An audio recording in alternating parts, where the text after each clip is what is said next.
sudah minta ini ke Bapak Ibu dosen yang lain untuk menginformasikan acara ini ke mahasiswa bimbingan PA-nya. Baik, selamat pagi. Assalamualaikum warahmatullahi wabarakatuh. Waalaikumsalam warahmatullahi wabarakatuh. Ya, alhamdulillahirrabbilalamin. Disyukur kita panjatkan kehadirat Allah Subhanahu wa Ta'ala. Pada kesempatan pagi hari ini kita bisa berkumpul di acara webinar bagi S1 Informatika UNS.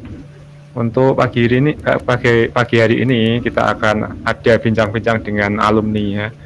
Nanti Mas Denny yang jadi pembicara akan berbagi pengalaman ya, bagaimana dulu berkiprah di S1 Informatika, khususnya di ini ya bidang prestasi.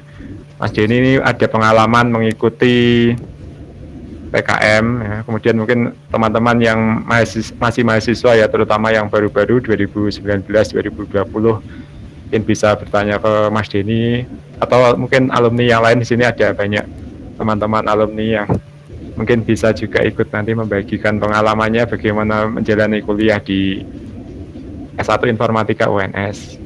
Baik, mari kita buka acara pada pagi hari ini dengan bacaan basmalah. Bismillahirrahmanirrahim.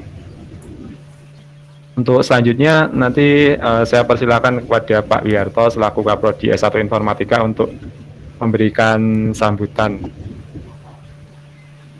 Waktu dan tempat saya persilakan untuk Pak Wiarto.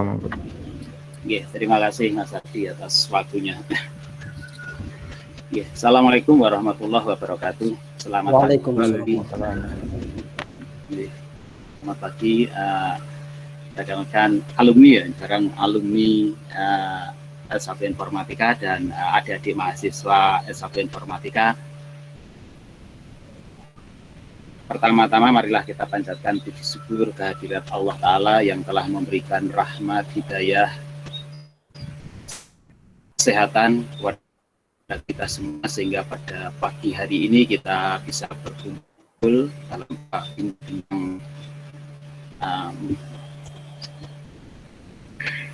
bincang-bincang alumni berprestasi yang harapannya nanti bisa menularkan pengalamannya selama kuliah kepada adik-adik mahasiswa informatika. Acara ini acara yang bagus dengan harapan dan tujuannya adalah agar berbagi pengalaman bagi kakak kelas yang sudah lulus atau alumni, pengalamannya ketika pada saat sedang melakukan studinya di S1 Informatika bisa ditularkan kepada adik-adik mahasiswa yang saat ini sedang melakukan studi di S1 Informatika. Mungkin perlu saya berikan gambaran Mas Denny, mungkin jadi S1 Informatika untuk tahun ini tuh kaitan dengan PKM, khususnya PKM ya, PKM itu tidak ada. Jadi tahun ini tuh informatika, statistik sama matematika itu 0. Yang lainnya yang masih eksis, tentunya yang biasa eksis itu adalah fisika, kimia, biologi ya itu. Nah, harapannya nanti dengan adanya bincang-bincang ini adalah nanti kaitan dengan PKM nanti bisa Mas Denny bisa sharing pengalamannya ketika dulu kuliah, sehingga bisa aktif di dalam mengikuti kegiatan-kegiatan seperti itu. Tentunya tidak hanya sebatas PKM saja. Sekarang kan ada banyak, ada domestik, terus kemudian ada yang kaitan dengan pembelajaran itu juga ada yang pendengarnya belah dikti. Harapannya itu nanti mahasiswa atau adik-adik mahasiswa ini bisa terpacu untuk mengikuti itu. Apalagi sekarang juga sudah ada rekognisinya, Mas Denny. Kalau dulu kan sekedar ekspresi mahasiswa saja ya, tapi sekarang sudah bisa direkognisi. Kalau nanti masuk ke PIMNAS itu Mas Denny bisa untuk menggantikan skripsi. Sehingga kan sekali jalan bisa dapat dua poin. Jadi ada rekognisinya, terus kemudian intinya kan tidak hanya dihargai itu sebagai prestasi non akademis, tetapi itu sebagai bisa dikonversi menjadi mata kuliah yang nanti bisa mempercepat kelulusannya. Jadi harapannya nanti adik-adik mahasiswa itu bisa termotivasi dengan adanya sharing dari kakak-kakak alumni yang dulu berprestasi di dalam PKM dan lomba-lomba yang lainnya tentunya, atau kegiatan-kegiatan yang lainnya. Sehingga nanti tips dan triknya bagaimana sehingga termotivasi seperti itu. Karena ini sepertinya hampir 2 tahun ini kok minim sekali kaitannya, apalagi dengan PKM itu Mas Deni. Jadi sangat berharap sekali dengan adanya kegiatan ini memberikan motivasi kepada adik-adik mahasiswa agar bisa berprestasi. Baik Pak. Oke, saya ucapkan terima kasih Mas Denny Agus Kristanto yang sudah bersedia mengisi acara ini nanti sebagai pembicara utamanya. Nanti yang lain juga bisa, karena alumni-alumni yang lain itu banyak yang berprestasi, jadi nanti bisa di-sharingkan agar mereka siswa itu, adik-adik mahasiswa itu terpacu atau termotivasi untuk itu. Karena sekarang di LKPS itu laporan kinerja program studi itu sebenarnya sekarang yang di-push itu adalah prestasinya mahasiswa. Bahkan penelitian itu juga sama Mas Denny. Jadi nanti ada prestasi mahasiswa, terus nanti penelitian dosen dengan mahasiswa, terus penelitian mahasiswa dengan dosen. Jadi dibalik gitu. Jadi intinya kalau di situ sekarang mahasiswa itu memang harus aktif, dan sekarang sudah ada rekognisinya sehingga tidak ada masalah, sehingga bisa sekalipun aktif di situ memerlukan waktu, tapi nanti bisa dikonversi jadi mata kuliah seperti yang PKM tadi. Oke, mungkin saya kira itu pengantar dari kami. Harapannya adalah dengan mengikuti sharing dengan alumni ini, adik-adik mahasiswa bisa termotivasi sehingga nanti bisa berimpact ke depannya adalah dapat berprestasi seperti kakak-kakak alumni yang dulu seperti itu. Oke, saya kira seperti itu pengantar dari kami, kurang lebihnya mohon maaf. Harapan kami adalah semoga acara ini berjalan lancar dan mendapatkan hal yang baik yang bisa dimanfaatkan untuk kemajuan adik-adik mahasiswa dan program studi informatika. Maaf, Assalamualaikum warahmatullahi wabarakatuh. Waalaikumsalam warahmatullahi wabarakatuh. Terima kasih Pak Wiharto atas sambutan dan pengantarnya. Kita mengajak ke agenda berikutnya ya, nanti penyampaian materi dari Mas Denny kurang lebih selama maksimal 1 jam ya nanti, atau ya nanti boleh diselingi langsung tanya jawab ya di tengah kalau ada yang mau ditanyakan. Baik, untuk selanjutnya saya serahkan kepada Mas Denny Agus Kristanto untuk menyampaikan materinya. Waktu dan tempat saya persilakan. Baik, terima kasih Mas Ardi. Mohon izin untuk pertama share screen dulu materi saya. Nanti seperti yang Mas Ardi sampaikan. Halo? Halo. Ya, nyambung ya, masih nyambung ya? Masih nyambung. Oke. Iya, untuk presentasinya Mas Denny nanti saya share di ini ya, grup kelas saya ke Facebook.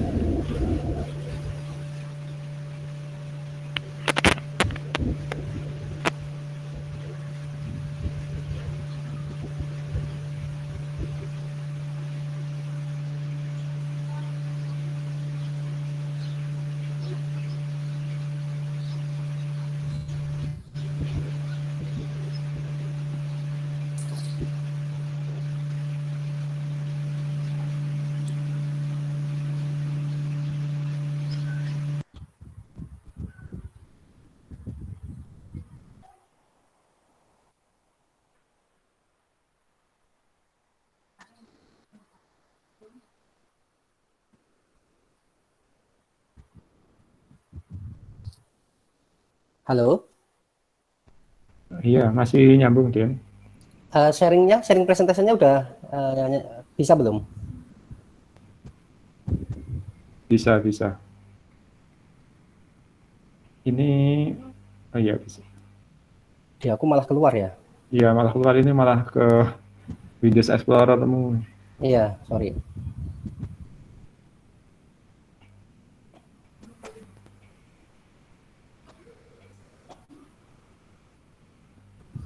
Iya, ternyata hari ini ada agenda MTQ UNS ya, kalau nggak salah. Jadi beberapa mahasiswa Ikut. ada yang ini, iya. Sekarang ada ini apa ekstra atau kegiatan UKM Al-Quran di UNS itu lagi. Oh, hari ini Mas. Iya, Nanti insya Allah kalau ke depan kegiatan kita bisa pakai Zoom Mas. Ini akunnya baru diaktifasi. oh iya Pak. Kita dapatkan jatah. Tidak pakai. Oh iya, sebenarnya ada CV-nya Mas Denny ya, Mas, saya kelupaan. Apa mau disampaikan Oh, iya. dulu CV-nya? Iya, saya sampaikan dulu ya. Oke. Saya kelupaan. Saya stop sharing dulu, Mas Ardi. Iya, Oke.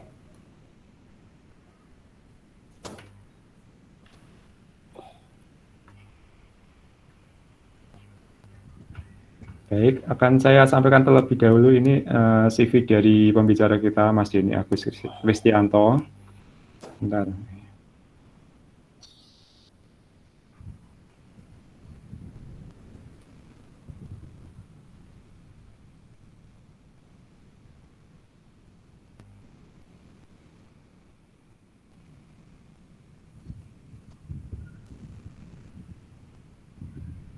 Ya, terlihat. Ya, sudah. Ya. Pembicara kita Mas Denny Agus Kristianto, lahir di Sragen 10 Agustus 89, alamat di Perumahan Darwa Wangsa, residen klaster Singosari, Jalan Pisangan Raya, Desa Satria Mekar, Kecamatan Tambun Utara, Kabupaten Bekasi. Ini ya. Untuk yang mau menghubungi bisa di nomor HP berikut dan email denny.ilkom@gmail.com. Ini email lawas banget ya. Ini. Ya, email sejak 2007 pertama kali jadi mahasiswa itu. Ini Ilkom ya yang benar Ya, ya. Nangka ya kayaknya. karena 2007 nama jurusan kita kan Ilkom. Iya. Ilmu komputer. Mas Denny ya masih setia dengan email yang lama. Mas Denny ini berkiprah di dunia perbankan, sudah memiliki sertifikasi manajemen resiko perbankan syariah. Untuk pendidikan S1 sarjana di informatika UNS, IPK 3,4 2007 sampai 2011. Kemudian Mas Denny melanjutkan magister di Perbanas Institute. Tapi untuk S2-nya bukan informatika ya, Bukan, di finance di keuangan. Ya. Ini untuk mendukung karirnya. Untuk Iya. pendidikan non formal ini pertama kali Mas Denny masuk di Muamalat, yaitu mengikuti Muamalat Officer Development Program Batch 24 ya. Pengalaman pekerjaan sekarang di PT Bank Panin Dubai Syariah, tanggung jawab melakukan analisa pembiayaan. Ya, ini sebagai financing analyst senior manager. Kemudian ini sudah banyak ya pengalamannya, ini saya bacakan sekilas. Sebelumnya sebagai Regional 1 Komersial Financing Koordinator. Sebelumnya pernah juga, masih ya ini di Muamalat Institute sebagai trainer. Ini untuk memberikan ini ya training mengenai perbankan ya. Betul. Termasuk nanti jam 11 saya ada jadwal ngisi Bank BPD Sumbar, Bank Nagari. Terus yang menarik ini ya, ini yang pertama di PT Bank Muamalat, awal masuk di dunia perbankan. Mas Denny sebenarnya ini ya jiwanya ini memang di tentor dan trainer ya. Ini awalnya ini pernah menjadi tentor di Smart Gama dan Prima Gama. Ini zaman-zaman perjuangannya Mas Denny. Masih kuliah itu Mas Ardi, masih kuliah. Tahun saya kuliah semua itu. Aktivis Oh iya. Ini Mas pramuka juga. Oh iya, aktivis di pramuka juga. Malah ini ya yang dulu sebagai tentor fisika ya, ini Mas Denny jago fisika sih.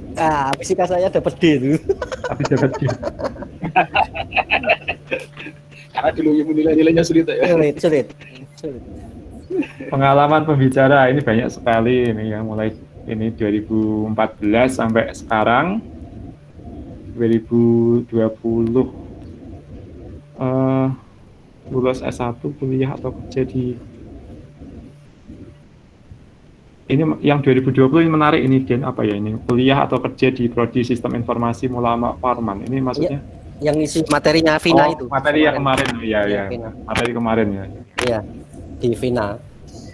Di Munawarman, Universitas Samarinda. ya. Samarinda. Terus prestasi, ya ini prestasi selama kuliah dan sebelumnya ya juara 1. Oh ini Mas Denny dulu aktif ngeblog juga, pernah juara kontes blog. Terus ini aktif di Pramuka, juga pernah dapat juara di kegiatan Pramuka. Lomba aktivis ya, ini dulu Mas Denny sangat aktivis sekali ya, banyak kegiatannya di luar ya. Ini selanjutnya job training. Nah ini untuk karir Mas Denny setelah lulus banyak di kegiatan perbankan. Demikian untuk CV dari pembicara kita. Saya bacakan sekilas tadi. Selanjutnya saya kembalikan ke Mas Denny. Nanti akan ada penyampaian materi ya dari Mas Denny mengenai pengalamannya dulu di S1 Informatika UNS. Baik, ini saya akhiri dulu untuk share screen saya. Ya, waktu dan tempat saya kembalikan ke pembicara, monggo.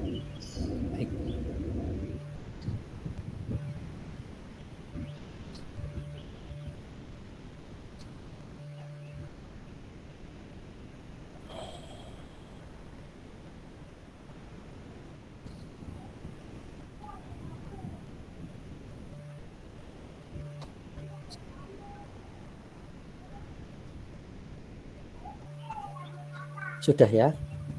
Sambil nunggu presentasi saya nongol. Bismillahirrahmanirrahim. Assalamualaikum warahmatullahi wabarakatuh. Waalaikumsalam warahmatullahi wabarakatuh.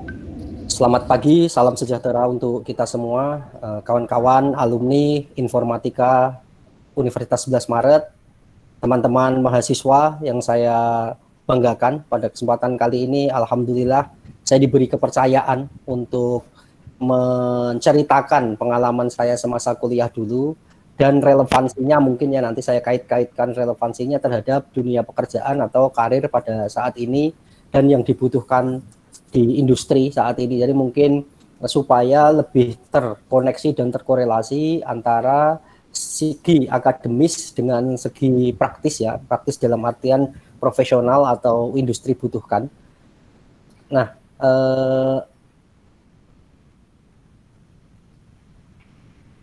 yang ingin saya share di sini temanya karena kemarin latar belakang tadi sudah diceritakan oleh Pak Wiharto juga dalam sambutan beliau bahwa teknik informatika atau informatika UNS pada beberapa tahun ini mahasiswanya 0 yang lolos PKM ya, program kreativitas mahasiswa, sehingga coba saya nanti akan diskusi atau bicara berangkat dari PKM ini. Kemudian kita nanti bisa diskusi ke mungkin kalau menghendaki bercerita prestasi-prestasi lain juga kita bisa ini kan sharing kan gitu ya. Nah, teman-teman sekalian, mahasiswa semua, mahasiswa S1 Informatika UNS. Judulnya di sini saya bikin judul Jurus Sakti PKM Tembus Didanai Dikti ya. Jadi ini menarik supaya terdengar menarik juga di telinga teman-teman sehingga teman-teman nanti mempunyai motivasi untuk sukses, untuk mau ada keinginan membuat PKM gitu ya. Mas Herdi ini sorry masih nyambung ya?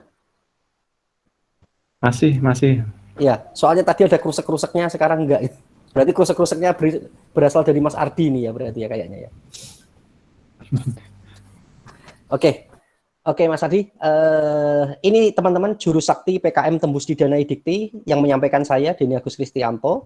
Saya alumni 2011, menjadi alumni 2011 tapi angkatannya angkatan 2007 Informatika UNS dan mahasiswa pertama. Angkatan pertama juga yang di wisuda pada saat itu. Jadi jurusan informatika itu mewisuda 8 orang pada tahun 2011 dan salah satu dari 8 orang yang pertama kali di wisuda itu saya. Meskipun IPK saya tidak seperti teman-teman saya ya, IPK saya cuma 3,4. Tapi nggak apa-apa, ini untuk memotivasi teman-teman saya sampaikan dengan tema Juru Sakti PKM Tembus di Dana IDP. Nah, sebelum kita menuju ke materi PKM, ini ada pidato motivasi dari Jack Ma. Yang kita tahu Jack Ma itu adalah orang yang sukses, CEO Alibaba, owner Alibaba. Dan sekarang kita tahu Alibaba sedang banyak diperbincangkan dan dibicarakan oleh dunia. Sehingga coba kita dengarkan dulu ini video 5 menit. Mudah-mudahan teman-teman enjoy sebagai bahan pengantar ke materi saya.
Ya, itu tadi video dari Jack Ma ya, teman-teman. Bagaimana rahasia sukses Jack Ma yang memimpin Alibaba. Jadi yang menarik adalah kalimat bahwa di mana di situ ada keluhan, justru itu ada opportunity atau kesempatan. Jadi tidak ada kredit infrastruktur tadi dikatakan, justru itu bagus, ada peluang bagi Alibaba dalam mengembangkan bisnisnya. Kemudian tidak ada tidak ada itu. Nah, itu diambil sebagai peluang justru atau opportunity bagi Alibaba dan Jack Ma untuk mengembangkan dan membesarkan usahanya. Nah, di masa pandemi ini tentu saja teman-teman banyak sekali hambatan dan kendala. Coba teman-teman nanti gali di masa-masa pandemi ini, masa-masa sulit ini, apa yang teman-teman bisa elaborasi atau eksplorasi untuk menjadi ide, sehingga nanti teman-teman bisa tuangkan dalam gagasan-gagasan seperti yang disampaikan tadi. Ada banyak media sebagai mahasiswa untuk menularkan atau menelurkan gagasannya, antara lain melalui program kreatif atas mahasiswa dan program-program lainnya, misalnya lomba karya tulis ilmiah dan sebagainya. Banyak sekali hal yang bisa kita lakukan, dan berangkat dari video motivasi pidato Jack Ma pada pagi hari ini. Nah, sebagai pendahuluan sebelum saya baca atau memberikan jurus-jurus sakti tadi yang saya sampaikan di depan, ini ada pendahuluan. Saya akan mengenalkan konsep diri yang ini saya terapkan sejak masa kuliah. Jadi ada 3 poin ini konsep diri, ada diri ideal, citra diri, dan harga diri. Jadi Anda atau teman-teman menjadi mahasiswa itu harus punya penetapan diri ideal atau achievement apa yang ingin teman-teman capai. Jadi misalnya ini, saya itu ideal itu kalau saya sebagai mahasiswa itu didanai PKM-nya misalnya. Karena kalau menjadi mahasiswa 4 tahun kemudian tidak ada satupun program kreativitas mahasiswa yang kita susun tidak didanai misalnya, atau tidak tembus didanai, itu kok kayaknya kurang afdol menurut saya waktu itu. Jadi saya berusaha keras supaya bagaimana program kreativitas mahasiswa yang saya tulis itu bisa didanai, dan alhamdulillah dari niatan yang tulus itu, niatan yang kuat, pada saat itu dikabulkan oleh Allah Subhanahu wa taala. Beberapa PKM saya didanai oleh Dikti, dan ada 1 PKM didanai oleh DIPA UNS ya. Jadi di mana ada kemauan, di situ ada jalan. There is a will, there is a go. Ya, jadi di situ teman-teman harus yakin. Nah, teman-teman misalnya menetapkan diri ideal itu sebagai mahasiswa yang PKM-nya didanai misalnya. Saya itu ideal atau saya itu afdol menjadi mahasiswa itu ketika saya membuat PKM dan PKM saya didanai. Itu pertama. Nah, mungkin ada yang cita-citanya lebih tinggi lagi, sampai ke PIMNAS ya. Jadi PIMNAS itu Pekan Ilmiah Mahasiswa Nasional, di mana teman-teman di sana akan bertemu dengan mahasiswa-mahasiswa berprestasi dari kampus seluruh Indonesia yang PKM-nya lolos dan layak masuk ke PIMNAS. Jadi ada tahapan pada saat itu, mudah-mudahan pada saat ini juga masih sama. Jadi PKM itu lolos didanai dulu pertama, setelah didanai diimplementasikan membuat laporan, dari laporan itu diassess oleh reviewer. Setelah itu reviewer memutuskan PKM yang ini lolos menuju PIMNAS atau tidak. Nah, jadi PIMNAS itu tingkatannya tentu lebih tinggi dari sekedar PKM-nya didanai. Nah, ini teman-teman bisa memilih mau ke arah yang mana, mau memilih yang mana. Jadi tetapkan itu diri ideal teman-teman, cukup sampai didanai atau sampai ke PIMNAS. Dan PIMNAS itu akan menarik karena di sana seperti jaringan yang sangat luas ya. Jadi kalau nanti teman-teman lolos sampai PIMNAS, jangan lupa bikin kartu nama, sebar-sebar, semoga koneksinya nanti bisa sampai ke dunia profesional. Jadi itu penetapan diri ideal. Misalnya saya spesifikasikan Anda itu ideal atau afdol sebagai mahasiswa itu ketika memiliki atau menyusun PKM kemudian didanai. Sangat ideal lagi kalau PKM-nya sampai ke PIMNAS, Pekan Ilmiah Mahasiswa Nasional. Kemudian setelah menetapkan diri ideal itu, teman-teman mendevelop diri teman-teman. Jadi teman-teman membangun sebuah image ya, sebuah citra ke diri untuk kemudian branding ya, branding untuk kemudian mendapatkan legacy di masa atau di pengalaman hidup teman-teman. Jadi misalnya untuk kesempatan kali ini, alhamdulillah saya juga diundang oleh Pak Ardi untuk memberi atau share pengalaman pada hari ini, karena saya memiliki legacy. Apa legacy yang saya miliki? Saya PKM-nya didanai. 2 PKM didanai Dikti dan 1 PKM didanai Dikpa. Jadi selama masa kuliah, saya sadarnya itu terlambat juga. Jadi PKM saya itu didanai 2010 dan 2011, di mana itu adalah masa-masa akhir kuliah saya. Padahal saya punya waktu 2007, 2008, dan 2009 yang saya sia-siakan. Pada 2007, 2008, dan 2009 ini, saya tidak menghasilkan 1 PKM pun dan tidak menyusun. Saya baru sadar itu menyusun di 2010, lolos 2, di 2011 lolos 1. Nah itu, akhirnya terlambat. Jadi bagi teman-teman mahasiswa yang tadi disampaikan oleh Pak Ardi, mahasiswa baru yang pada saat ini tahun 2020 baru masuk, ini adalah waktu kalian. Jadi kalau kalian 2020 misalnya, nanti lulus di 2024, itu kalian punya 4 periode ya, 4 periode PKM. Dan bisa jadi dari 4 itu bisa lolos 8 kali, misalnya 1 kali di karya tulis, PKM KT, PKM karya tulis, dan 1 di PKM 5 bidang.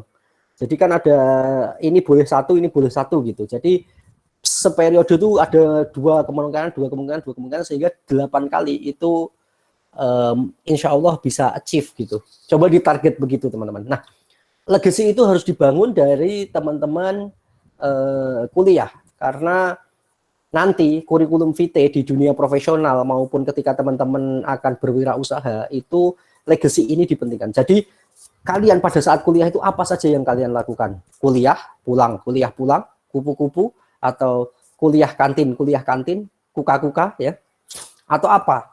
Nah, teman-teman harus memiliki karya, di mana karya ini sebagai legacy development-nya teman-teman. Teman-teman harus bangun legacy dari saat ini, saat mahasiswa dari 2020 juga harus segera develop legasinya, supaya nanti pada saat lulus sudah ready sebagai angkatan kerja yang handal dan mantap. Nah, tentu harga diri itu akan diwujudkan dalam bentuk achievement ya, pencapaian, di mana ketika teman-teman memiliki pencapaian, tentu value atau harga diri teman-teman akan naik. Jadi misalnya kayak saya lolos PKM, itu kan tadi saya tuliskan di CV, sehingga CV saya, kurikulum vitae saya menjadi menarik. Oh, ini sejak mahasiswa ini udah aktif nih. Ini sejak mahasiswa ini, anak ini sudah ada beberapa prestasi-prestasi ini. Nah, sehingga rekruter di dunia profesional itu akan tertarik gitu, menjadi semakin penasaran dan pengen tahu lebih dalam tentang kurikulum vitae saya, sehingga memanggil saya untuk interview. Nah, di interview itu biasanya disuruh menceritakan apa yang saya tulis di kurikulum vitae. Nah, itu adalah legacy yang saya bangun sejak kuliah. Kemudian saya memiliki achievement sejak kuliah, sehingga achievement itu meningkatkan value saya di kurikulum vitae, tentu saja begitu. Nah, konsep diri ini secara general, secara gambaran umum harus teman-teman canangkan di pikiran dan otak teman-teman mulai pagi ini, supaya teman-teman itu lebih ter-encourage, lebih termotivasi, hidupnya itu ada arahnya, ada tujuan yang jelas. Jadi nanti untuk menuju ke tujuan yang jelas itu pasti ada guidance, entah dari lingkungan, entah dari Tuhan, entah dari teman-teman. Jadi untuk menuju ke value tadi, harga diri itu, teman-teman harus segera mencanangkan konsep diri ini, sehingga nanti teman-teman ke depannya bisa terarah hidupnya ya. Karena hidup itu kalau tidak ada arahnya rasanya hambar ya. Jadi kita tidak tahu seperti kapas yang terombang-ambing tertiup angin gitu ya. Wah, luar biasa. Di kapas putih yang terombang-ambing tertiup angin tidak memiliki arah. Nah, teman-teman harus memiliki arah. Teman-teman kuliah di informatika harus lolos PKM. Jadi nanti informatika itu jaya melalui PKM gitu ya. Nah, ini adalah success story satu supaya saya dinilai kompetensinya untuk bicara di sini ya sebagai pemateri.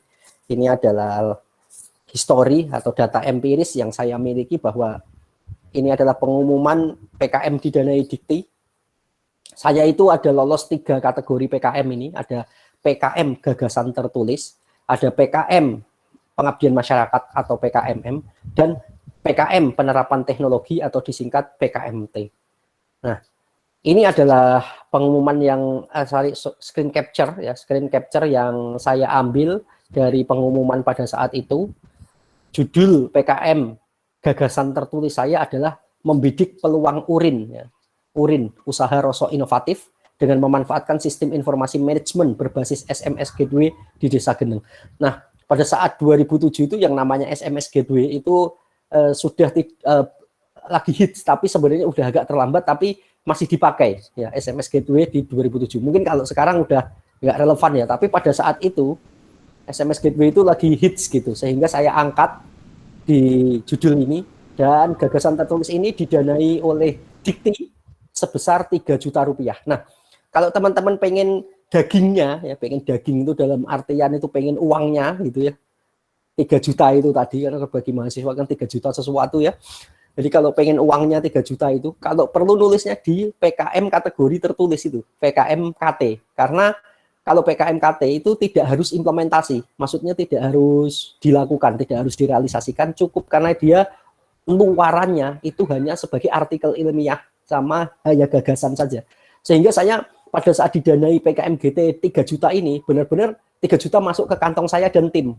Nah, pada tahun saya ini, lolos PKM GT ini, saya pada saat itu punya BlackBerry merek Gemini ya kayaknya. Saya beli BlackBerry merek Gemini harga 1,8. Luar biasa kan?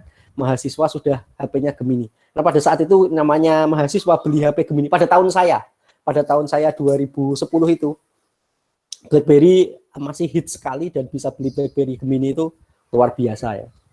Tapi BlackBerry saya namai Leo karena tahun kelahiran saya adalah Leo ya, bukan Gemini. Jadi meskipun merek dari BlackBerry-nya Gemini, dia saya juluki Leo gitu ya. Oke, itu intermezzo saja supaya teman-teman agak ketawa-ketawa dikit di layar sana ya. Kemudian teman-teman, ini adalah yang ingin saya ceritakan dari success story PKM GT yang didanai Dikti 3 juta rupiah pada tahun 2010. Saya bersama Mbak Fihi Atina. Mbak Fihi Atina itu informatika 2007 yang pada saat ini karirnya menjadi dosen di Universitas Duta Bangsa Surakarta kalau nggak salah. Kemudian ada Mas Fendi Rohmawan, ini teman saya pramuka DKC Sragen pada saat itu, beliau FKIP Pendidikan Kimia 2005. Jadi ini senior saya sih di pramuka, tapi saya ajak join karena beliau punya kompetensi yang saya butuhkan dalam penulisan ini. Nah, teman-teman diperhatikan, ini judul saya membidik peluang URIN, usaha rosok inovatif dengan memanfaatkan sistem informasi manajemen berbasis SMS Gateway di Desa Geneng. Teman-teman tahu rosok enggak sih? Pak Ardi tahu rosok, Pak Ardi? Iya, barang-barang bekas. Iya, barang-barang bekas ya. Jadi rosok itu barang bekas ya. Jadi besi tua, terus kemudian plastik-plastik bekas, kemudian botol aqua, macam-macam lah. Pokoknya yang bekas-bekas, yang masih memulai value. Intinya yang sampah tapi bisa di recycle, itu disebut rosok kerennya. Nah, tapi ini adalah rosok itu bagaimana kita, pada saat itu ide saya itu bagaimana kita memanfaatkan usaha rosok ini yang inovatif dengan memanfaatkan SIM ya, sistem informasi manajemen berbasis SMS Gateway di Desa Geneng. Coba kita bidik atau kita bahas satu-satu. URIN ya. URIN ini kan nyeleneh ya, nyeleneh, unik, membuat penasaran, mencuri perhatian. Jadi nanti judul itu begitu teman-teman, yang unik, nyeleneh, membuat penasaran pembacanya, dan mencuri perhatian. apa ini urin maksudnya. Tapi tak kasih dalam kurung supaya tidak langsung underestimate, karena bisa jadi kalau nggak saya kasih dalam kurung usaha rosok inovatif ini, bisa jadi langsung dilempar reviewer juga PKM saya. Apa ini maksudnya urin gitu kan. Jadi membidik peluang urin dengan memanfaatkan. Nah itu takutnya underestimate, sehingga saya kasih dalam kurung usaha rosok inovatif. Nah tapi kata-kata urin kemudian saya kasih kata usaha rosok inovatif ini menurut reviewer mungkin agak nyeleneh, sehingga mungkin dilanjut baca dan direview terus gitu ya. Judul itu harus nyeleneh, unik, membuat penasaran. Kemudian rosok ini adalah kearifan lokal. Jadi teman-teman kalau saya boleh cerita, di desa saya, Desa Geneng itu, Desa Geneng, Kecamatan Miri, Kabupaten Sragen. Ada yang orang Sragen di sini? Peserta? Halo? Nggak ada ini ya, nggak ada yang connect ya. Halo, ada orang Sragen? Ada ini ya, malu ya. Pada malu kayaknya ya. Jadi ini saya memanfaatkan kearifan lokal yang ada di Desa Geneng, desa saya, tempat tinggal saya, di mana berdasarkan monografi Desa Geneng. Monografi itu data yang tertempel di papan tulis whiteboard di kantor desa, itu biasanya ada. Nah, 29,3% dari profesi penduduk di Desa Geneng dan profesi nomor 1 orang di Desa Geneng adalah pedagang rosok. Jadi inilah yang membuat saya mengangkat, ini berarti ada potensi nih, karena ini diminati dan menjadi profesi nomor 1 di desa gitu. Nah, apa sebenarnya yang menjadi masalah? Nanti saya akan ceritakan di slide selanjutnya. Kemudian aku bisa ngasih solusi apa gitu ya. Jadi kalau boleh saya cerita, permasalahan pedagang rosok itu dia setiap hari berangkat kerja dari pagi pulang sore, tapi belum tentu mendapatkan rosok gitu. Jadi dari rumah ke rumah, door to door, nawarin, "Bu, rosoknya Bu, saya beli Bu, rosok-rosok." Ada yang pakai apa namanya, pick up kecil itu sambil pakai toa itu ya, keliling desa-desa. Tapi itu belum tentu dapat rosok yang signifikan. Kadang-kadang mereka itu biayanya hanya habis di biaya transport, biaya keliling gitu. Jadi tidak efektif pekerjaan mereka. Nah, karena ketidakefektifan itu menurut saya kok ada peluang untuk dibantu gitu, untuk dibantu. Sehingga saya pada saat itu dengan intelektualitas mahasiswa ya, saya pada waktu itu mahasiswa yang punya pemikiran intelektual, ingin memberikan solusi terhadap permasalahan masyarakat kami pada saat itu, di mana para pedagang rosok yang banyak ini, banyak sekali keluhan, antara lain begitu berangkat itu belum tentu mendapatkan rosok. Nah, dari sesimpel masalah itu saya ambil, saya capture masalahnya, kemudian saya kasih sentuhan intelektualitas mahasiswa, saya bikinkan gagasan ya, kan ini kan gagasan ini. Saya tidak harus mengimplementasikan pada saat itu. Saya hanya memiliki gagasan saja. Oh, kalau ini dibikinkan sistem yang namanya sistem informasi manajemen berbasis SMS Gateway, ini beres ini. Jadi cara kerjanya bagaimana? Cara kerjanya saya jelaskan di PKM saya. Mungkin nanti PKM saya juga saya share Mas Ardi, supaya nanti teman-teman peserta yang ada di sini membaca detail ide yang saya sampaikan di online ini. Jadi saya membentuk beberapa tim di sana, kemudian membentuk sistem juga, ada pengendali sistem, ada yang bertanggung jawab terhadap sistem SMS Gateway-nya. Kemudian setiap pemilik rosok itu kita promosikan untuk SMS saja gitu. Jadi ada format SMS-nya, misalnya rosok 4 kilo alamatnya. Nah, itu nanti otomatis pedagang rosoknya akan datang ke alamat itu karena terinformasi dari sistem manajemen. Jadi terintegrasi semua. Syaratnya pedagang rosoknya punya HP yang bisa SMS saja pada saat itu. Kemudian kita selaku pengusaha rosoknya, yang pedagang rosoknya, yang beliin itu, yang ngambilin rosok dari rumah ke rumah itu juga punya HP yang bisa SMS saja pada saat itu. Jadi fiturnya belum yang fitur yang HP harus bisa internet, karena pada saat itu tahun saya pegang ini, membuat PKM ini yang namanya SMS masih digunakan ya, masih digunakan tahun 2010 itu. Jadi HP Siemens A55 itu saya pada saat sebelum BlackBerry Gemini itu HP saya Siemens A55 itu HP segede ini aja nih, segede mouse. Bentuknya seperti mouse ini kayak sabun mandi malahan. Nah, itu HP saya. Tapi setelah lolos PKM langsung shifting naik ya. Dari HP Siemens A55 ganti HP BlackBerry Gemini. Nah, ini teman-teman bagaimana saya memanfaatkan pada saat itu peran saya sebagai mahasiswa yang memiliki pemikiran intelektual untuk memberikan sentuhan atas satu permasalahan saja kan tadi sebenarnya.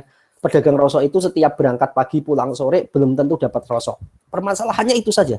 Nah, saya memberikan sentuhan intelektual, kemudian dari sentuhan intelektual itu saya tuliskan dalam ini PKM gagasan tertulis ini, dan alhamdulillah pada tahun 2010 didanai oleh Dikti sebesar 3 juta. Dan ini daging semua. 3 juta itu tidak harus jadi kegiatan. Jadi masuk ke kantong semua karena ini skimnya skim PKM gagasan tertulis. Jadi tidak diimplementasikan pada saat itu. Nah, Desa Geneng ini merupakan desa tempat tinggal saya, di mana nanti akan saya sampaikan dalam salah satu poin jurus sukses PKM tembus didanai Dikti itu salah satunya untuk mencari ide ya, untuk mencari ide atau gagasan itu carilah dulu dari yang terdekat atau yang kita kuasai atau di sekitaran kita gitu. Nah, ini idenya trigger munculnya ide ini sudah saya sampaikan tadi, ada problem di pedagang rosok, kemudian data pedagang rosok itu nomor 1 di Desa Geneng, maksudnya yang tukang itu beli rosok itu domisilinya mungkin paling banyak itu di daerah kami. Jadi mungkin kalau ada pedagang rosok yang pakai toa keliling dari pick up ke pick up itu dari rumah ke rumah, kemudian ada ibu-ibu juga yang membeli itu digendong, itu tidak menutup kemungkinan itu kalau kalian tanya itu alamatnya mana, salah satunya mesti di Desa Geneng gitu. Karena memang potensi di Desa Geneng pada saat itu tahun 2010 berdasarkan data monografi Desa Geneng itu 29,3% itu penduduk kami profesinya pedagang rosok itu. Kemudian pada tahun 2010 itu yang namanya SMS Gateway lagi hits-hitsnya sehingga kelihatan sentuhan intelektualitasnya di situ. Dan kekinian, jadi nanti yang namanya program kreativitas mahasiswa itu ada nilai-nilai up to date-nya juga, ada nilai-nilai kekiniannya. Nah, itu nanti akan saya eksplorasi atau elaborasi di slide-slide selanjutnya. Kemudian teman-teman, ini adalah success story yang kedua, pengumuman didanai Dikti juga. Nah, kalau yang ini adalah PKMM. Nah, ini saya mau bercerita uniknya PKM yang saya buat di sini itu tidak ada unsur informatikanya sama sekali ya. Jadi yang PKM yang kedua ini lolos didanai Dikti di kategori program kreativitas mahasiswa pengabdian masyarakat. Jadi sebagai pada saat itu saya juga sudah paham Tridharma perguruan tinggi ya, di mana salah satu poin dari Tridharma perguruan tinggi adalah pengabdian masyarakat, sehingga saya tertarik sekali untuk PKM kategori pengabdian masyarakat. Bikin apa ya pada saat itu? Nah, karena saya saat itu adalah anggota Dewan Kerja Cabang Kabupaten Sragen, DKC Sragen, kemudian saya anggota Pramuka juga, saya memilih judul Festival Dolanan Bocah berbasis Barung Siaga sebagai upaya melestarikan budaya tradisional di kuartir cabang Sragen. Nah, ini kan istilah-istilah ini kan kalau reviewernya bukan aktivis pramuka, ini istilahnya menjadi unik semua. Jadi mereka itu reviewer itu pasti tidak akan tahu Barung Siaga itu apa. Kemudian kuartir cabang itu apa, mungkin tidak akan tahu. Nah, ini judul ini sebenarnya hal biasa bagi orang pramuka, tapi akan menarik dari sudut pandang reviewer karena Barung Siaga itu apa sih? Jadi kalau teman-teman ingat tuh kalau siaga itu kelompoknya namanya Barung. Kalau penggalang itu kelompoknya namanya Regu. Kalau penegak itu kelompoknya namanya Sangga. Nah, itu masih ingat ya. Jadi ada Pin Barung, ada Pinru itu pimpinan Regu, ada Pinsa pimpinan Sangga. Itu kalau paling dulu pernah ikut pramuka pasti agak-agak ingat-ingat dikit ya. Nah, ini saya angkat Festival Dolanan Bocah berbasis Barung Siaga. Kenapa? Karena sesuai dengan falsafah pendidikan kepramukaan, yang namanya anak-anak siaga itu adalah anak-anak yang masanya adalah masa-masa bermain. Jadi kita cocokkan masanya anak-anak siaga ini untuk difestivalkan menjadi festival dolanan bocah gitu. Nah, ini acaranya elegan sekali teman-teman. Nah, sebelum ke acara yang saya ceritakan elegan tadi, ini kita urai lagi hal-hal yang menarik dari judul yang saya angkat, Festival Dolanan Bocah Berbasis Barung Siaga sebagai upaya melestarikan budaya tradisional di Kuartir Cabang Sragen ini.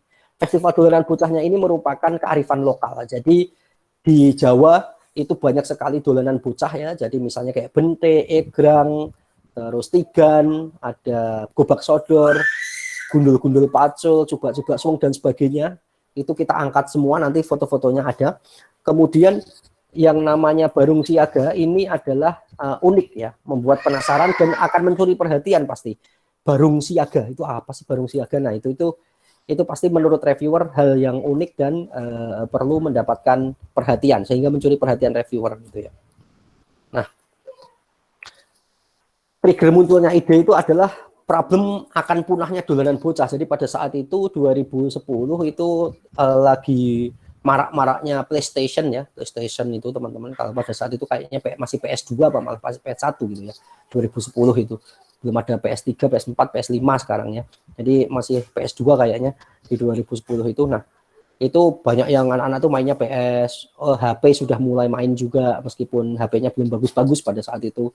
Kemudian saya itu juga selaku pengurus DKC atau anggota Dewan Kerja Pramuka Penegak dan Pandika Kabupaten Sragen pada saat itu pengen memberikan sentuhan akan punahnya dolanan bocah ini. Sehingga kayaknya kalau di festival karena kalau hanya dolanan biasa itu kan nggak seru gitu. Jadi orang udah bosen gitu ya pada saat itu ya. Jadi ya udah setiap hari ya dolanan gitu. Jadi tapi kalau dibentuk dalam bentuk festival itu akan meriah, ya, akan semarak gitu, sehingga menarik perhatian mungkin bagi reviewer. Ini benar nih, kalau difestivalkan pasti akan lestari ini budayanya gitu loh. Jadi sesuatu yang tadinya akan punah kemudian udah jenuh, dibikin festival itu akan menjadi lestari lagi gitu. Yang sesuatu yang akan punah itu. Menurut saya tadi gambaran saya seperti itu. Nah ini dibiayai 5.850.000 pada saat itu.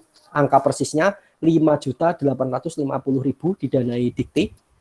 Nah, kemudian yang bersama saya Mbak Vihi Atina lagi dan Bakat Sukino. Bakat Sukino itu junior saya di Pramuka.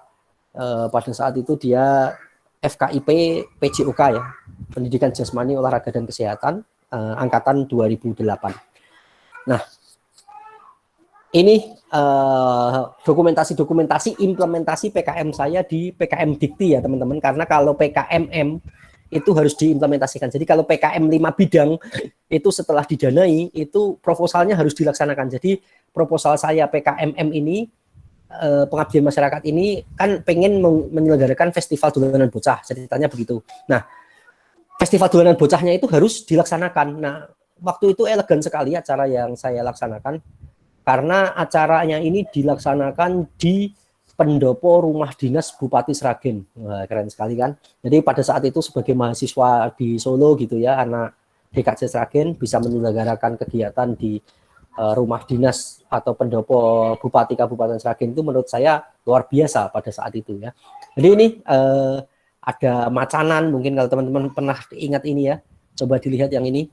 Ini macanan, ada dakon, ada egrang, ada engklek bro ini ya. Ini teman-teman mungkin ingat juga nih permainan ini. Kemudian ada malingan, ada tigar, ada bentik. Nah ini adalah contoh Mas Bakat main macanan ya. Kemudian ini anak-anak siaganya. Nah ini adalah saya pada saat itu masih menggunakan jas alma mater kebesaran kita Universitas 11 Maret, memberikan sambutan sebagai ketua program kreativitas mahasiswa kepada adik-adik peserta Barung Siaga yang menyelenggarakan festival dolanan bocah. Nah ini adalah dokumentasi festivalnya, ini pembagian hadiahnya dan sebagainya. Nah kalau ini meskipun tetap ada uangnya, tapi ini digunakan untuk kegiatan. Tapi kalau PKM KT yang tadi gagasan tertulis itu benar-benar jadi daging gitu, jadi itu uangnya jadi tabungan semua gitu. Jadi monggo teman-teman nanti seleranya di mana. Ini saya kerjakan. Nah, Begitu untuk PKMM yang didanai Dikti 5,8 juta. Kemudian PKM 3 success story yang ketiga, PKM saya didanai DIPA UNS ya. Jadi pada saat zaman saya di 2011 itu selain ada Dikti yang membiayai, DIPA UNS itu juga membiayai karena untuk mengencourage atau memotivasi atau mendorong semua mahasiswa yang mungkin tidak berkesempatan didanai Dikti bisa coba lewat atau untuk belajar lah, ini intinya untuk media belajar sebelum didanai Dikti, coba dilihat oleh kemahasiswaan UNS pada saat itu dan sumber dananya berasal dari DIPA UNS. Saya dapat 3 juta juga. Nah, ini simpel sekali teman-teman. Jadi idenya cuma simpel. Tadi saya sudah punya PKM gagasan tertulis, di mana di situ ada terapan teknologinya, kan begitu. Nah, ini saya shifting saja. Jadi dari yang tadinya masih gagasan, ini saya realisasikan gitu. Jadi di judul yang ketiga ini saya cuma mengubah gagasan tertulis menjadi penerapan teknologi. Jadi makanya kalau dibaca ini cuma dibalik klausulnya atau frasanya saja ini. Jadi menjadi pemanfaatan sistem informasi manajemen berbasis SMS Gateway untuk membidik peluang urin di Desa Geneng. Ini adalah judul yang mirip sekali dengan PKM GT yang saya miliki. Tapi ini menjadi success story ketiga saya karena ini juga didanai DIPA 3 juta untuk implementasinya. Gitu. Nah, yang tidak tertulis tapi juga harus saya sampaikan, skripsi saya juga ada relevansinya dengan hal ini. Cuma basisnya ini yang dulu SMS Gateway saya bikin web series ya, jadi web service berbasisnya diganti web service, jadi itu diaksesnya melalui browser internet. Tapi aplikasi yang ke intermuka atau interface ke HP-nya itu ada pakai aplikasi pakai aplikasi pada saat itu. Jadi ini ide yang simple, jadi idenya menarik menurut saya pada saat itu. Jadi cuma mengubah saja dari yang pernah saya tulis, gagasan tertulis, menjadi PKMT. Nah, itu kenapa saya lakukan itu, karena memang saya ini termasuk yang terlambat membuat atau menyusun PKM ini, karena saya mahasiswa 2007 tapi menulis PKM sejak 2010. Nah, itu kan terlambat sekali, sangat-sangat terlambat. Jadi kalau mungkin teman-teman 2020 sekarang yang mungkin mendengarkan materi saya ini, segera mulai teman-teman. Jadi kalau teman-teman mulai dari sekarang, ada peluang yang lebih besar, ada peluang yang lebih banyak untuk PKM teman-teman didanai. Teruslah menulis seperti yang dikatakan Sigma tadi, terbiasalah dengan penolakan, karena Alibaba bisa segede gambreng begitu, itu karena adanya penolakan, akumulasi penolakan yang pernah mereka bukukan istilahnya, atau mereka pernah alami gitu. Iya, ini ya, maaf ya, mau motong dikit. Kalau dulu prestasi seperti ini paling sampai PIMNAS itu selesai itu ya. Tapi kalau sekarang itu ada rekognisi dari kampus ya. Jadi misalnya bisa sampai PIMNAS itu insya Allah mahasiswa untuk lulus itu tidak perlu skripsi bisa. Jadi skripsinya digantikan prestasi dari PIMNAS tadi itu sekarang begitu. Itu lebih memotivasi lagi itu Pak Ardi. Jadi nah teman-teman kalau PKM-nya sudah ditulis dan bisa goal sampai PIMNAS tadi, Pekan Ilmiah Mahasiswa Nasional, nah itu udah merem itu ibaratnya. Jadi ya udah punya tiket gitu, gold tiket sebagai Indonesian Idol atau Informatik Idol gitu ya, untuk lolos atau lulus sebagai mahasiswa gitu. Nah itu nggak usah nyusun skripsi lagi, dan setelah lolos rekognisi itu dianggapnya nilainya berapa itu Pak Ardi? A berarti Pak Ardi? Saya kurang tahu sih, tapi insya Allah ya, alternatif untuk lulus ya selain lewat skripsi. Iya betul. Jadi bisa jadi rekognisi ke sana, dan pasti ada panduan atau juklaknya, petunjuk pelaksanaannya untuk pengkonversiannya pasti ya Mas Ardi ya. Nah, itu tapi saya untuk memotivasi teman-teman mahasiswa semua nih. Sekarang kalau zaman saya nggak ada, berarti kalau zaman saya ada misalnya nih saya sampai PIMNAS, dilalah saya nggak sampai PIMNAS sih. Calon peserta PIMNAS, jadi yang kategori PKMM saya itu 2 diangkat ke PIMNAS untuk UNS, saya ranking 3, jadi hampir-hampir. Padahal PKMM yang lolos pada saat itu banyak sekali juga. Jadi saya sudah diinterview oleh banyak reviewer pada saat itu untuk lolos ke PIMNAS. Cuman mungkin kalahnya saya itu karena PKM yang saya bikin itu nggak linear sama studi saya. Nah itu juga menjadi perhatian untuk ke PIMNAS teman-teman. Jadi kan ini saya festival dolanan bocah yang hampir lolos ke PIMNAS tuh. Tapi festival dolanan bocah yang ngerjakan kok anak informatika. Lah ini nanti reviewer atau tim UNS itu khawatir kalau ada pertanyaan-pertanyaan yang out of the box terkait linearisasi prodi terhadap PKM yang ditulis, takut saya nggak bisa jawab atau apa. Makanya kayaknya pada saat itu saya di tingkatan ketiga yang lolos hanya 2 judul PKM pada saat itu. Begitu. Ini saya sampaikan begitu ya teman-teman. Jadi ini success story saya selama menjadi mahasiswa dan menulis PKM. Tapi kalau bicara masalah prestasi tadi juga alhamdulillah sudah dijelaskan sama Mas Ardi. Saya ini juga termasuk aktivis ya. Aktivis itu saya aktif di himpunan mahasiswa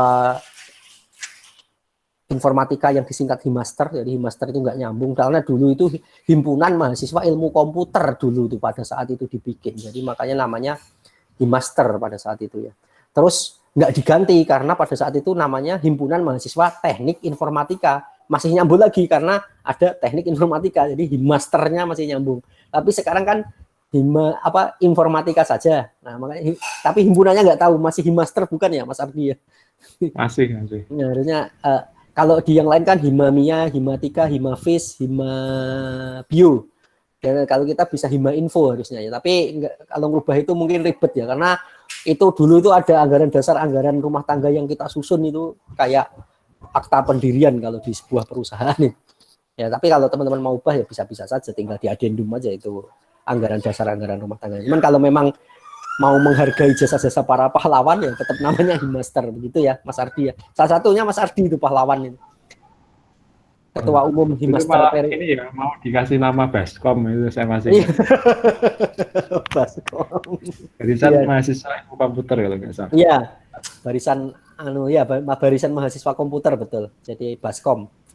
Tapi akhirnya yang dipilih Himaster ya Mas Ardi ya tadi dengan sistem voting pada saat itu dipilihlah menjadi Himaster yang dipilih. Nah, Himaster pada saat itu Mas Ardi itu pernah menjadi ketua umum Himaster di periode kedua setelah Mas Setiono Aji Wibowo ya pada saat itu. Mas Ardi itu juga aktivis pada waktu itu. Kemudian ini teman-teman yang ingin saya sampaikan adalah bagaimana memenangkannya. Nah, ini coba saya skim menjadi 7 jurus sakti PKPM tembus didanai dikti ya. Jadi ada 7 poin ini. Yang pertama ada ide, kemudian rekrut tim atau anggota, kemudian yang kaitannya sama dosbim atau dosen pembimbing, kemudian poin keempat judul unik dan menarik, poin kelima budget wajar, poin keempat bermanfaat, kreatif dan realistis, yang poin ke-7 taat format. Nah ini kita akan coba bahas satu persatu. Yang pertama terkait dengan 7 jurus sakti tembus didanai dikti. Jurus 1 ada ide. Nah, kalau teman-teman pengen melatih kreativitas, kemudian pengen jadi orang yang kreatif itu ada rekomendasi buku dari Joris Bastian ya. Joris Bastian itu adalah anak muda yang dikenal kreatif di industri saat ini. Ya, jadi kalau ada lomba-lomba tentang kreativitas itu kadang-kadang Joris menjadi juri itu. Nah ini saya sempat ketemu sama Joris Bastian memberikan buku 101 Creative Notes ini kepada saya pada saat itu. Nah ini isinya adalah tentang catatan-catatan yang membuat otak kita ini menjadi kreatif. Nah saya yakin teman-teman antara malas atau nggak tahu bukunya, jadi ini yang saya ambil di sebelah kanannya ini yang kita kira menarik dan mengena saja untuk kita diskusikan di sini dari 101 Creative Notes-nya si Joris, supaya bagaimana sih kita melatih untuk otak kita ini mendapatkan ide-ide segar gitu istilahnya. Nah, yang pertama dimulai dari yang kecil, yang ada di sekitar kita, dan yang kita kuasai. Coba mulai dari itu teman-teman. Apa sih yang ada di kita yang mungkinnya problem-problem kecil tadi yang seperti sudah saya paparkan di success story itu. Ya jadi ada apa namanya? Ada success story 1 tadi memulai dari hal kecil, problem pedagang rosok tadi, kemudian sekitar kita itu juga di desa saya, kemudian kita kuasai. Ya, saya menguasai dari sentuhan intelektual tadi. Kemudian jeda sejenak, power nap, ngaso, rehat, leren, istirahat ya. Jadi itu kalau pengen menggali ide kemudian teman-teman tidak ingin memaksakan ide itu ya, coba teman-teman istirahat dulu deh, jeda sejenak ya, power nap, istirahat dulu, karena semakin dipaksakan otak kita bekerja, kalau memang dasarnya tidak ada ide yang nyantol juga nggak akan nyantol di otak kita. Jadi kalau memang udah sangat crowded itu, otak kita udah sangat pekat gitu, gelap gulita sampai kunang-kunang itu, istirahat dulu lah, istirahat, power nap, istirahat sejenak sampai nanti gali ide lagi. Kemudian yang ketiga, banyak membaca ya. Jadi koran, berita, buku, majalah, info dan lain-lain, banyak baca itu. Kalau saya dulu mahasiswa itu beli koran Kompas itu dulu zaman saya disubsidi itu sama pemerintah. Jadi kalau mahasiswa beli koran Kompas pada saat itu, korannya mangkal di depan Fakultas Hukum. Kalau saya nggak ingat, dari gerbang belakang saya akses lewat pintu hukum, itu saya beli koran di situ, itu pada saat itu Rp1.000 koran Kompas. Jadi saya sering beli pada saat itu dan baca-baca koran dari koran Kompas itu. Kemudian baca-baca buku, majalah, dan info-info lain ya. Jadi kan trennya zaman sekarang kalau teman-teman ditanya hobinya apa, membaca. Membaca apa? Membaca WhatsApp. Nah, itu memang WhatsAppan, bukan membaca sih itu ya. Jadi itu yang harus teman-teman budayakan, membaca ya. Banyak membaca yang mengandung knowledge baru, yang mengandung pengetahuan baru, yang mengandung ilmu-ilmu baru, yang mengandung hal-hal baru yang harus teman-teman kuasai dan ketahui. Kemudian banyak ngobrol, ketemu orang banyak ya, intinya sana sini silaturahmi, ketemu banyak orang, banyakin ngobrol sama orang-orang yang menurut teman-teman inspiring ya, yang inspiratif, yang dapat memberikan motivasi. Ngobrol ke kiai juga nggak masalah untuk menenteramkan hati, karena yang namanya mahasiswa pasti penuh dengan gejolak, kegalauan sehingga hatinya merasa terusik gitu ya. Jadi teman-teman harus butuh ketenangan. Nah, datang ke masjid, datang ke kiai juga nggak masalah. Intinya banyak ngobrol, cari insight, cari ide sebanyak-banyaknya dari banyak ngobrol dan ketemu banyak orang itu. Selanjutnya catat ide kreatif. Nah, sekarang dunia dalam genggaman, pasti setiap mahasiswa atau setiap orang sekarang megang HP. Begitu ada ide di otak, langsung catat pakai HP. Banyak sekali aplikasi voice notes ada. Kalau males nulis pakai voice note. Kalau mau nulis pakai notes, color notes. Banyak sekali aplikasi di HP kita yang kaitannya sama nulis-nulis ini. Nah, jadi begitu terlintas di sini pada saat misalnya, pada saat di toilet, atau pada saat sholat juga mungkin kan, kadang-kadang orang sholat juga terlintas ide, jadi setelah sholat langsung ditulis itu idenya. Atau pada saat hal-hal yang teman-teman dalam bahaya tapi justru menemukan ide, nah setelah lolos dari dalam kondisi bahaya itu, tulis ide teman-teman, sehingga jangan biarkan ide itu hilang, langsung genggam ide itu, catat di HP yang teman-teman miliki. Itu yang tips dari turunan ada ide. Tips kelima. Kemudian yang tips keenamnya, belajar dari senior. Nah, teman-teman yang hadir pada kesempatan kali ini, yang hadir di webinar kali ini, tentu saja adalah teman-teman yang satu langkah lebih maju daripada teman-teman yang tidak ikut. Karena semakin teman-teman itu belajar dari orang-orang yang PKM-nya pernah lolos, didanai, orang-orang yang pernah mendapatkan achievement-achievement tertentu, itu akan dapat memberikan insight ke otak teman-teman itu, oh ternyata senior itu cara-caranya begitu. Oh dulu ternyata Denny itu melakukan hal-hal itu untuk mendapatkan ide itu. Ini out of the box juga ya. Jadi teman-teman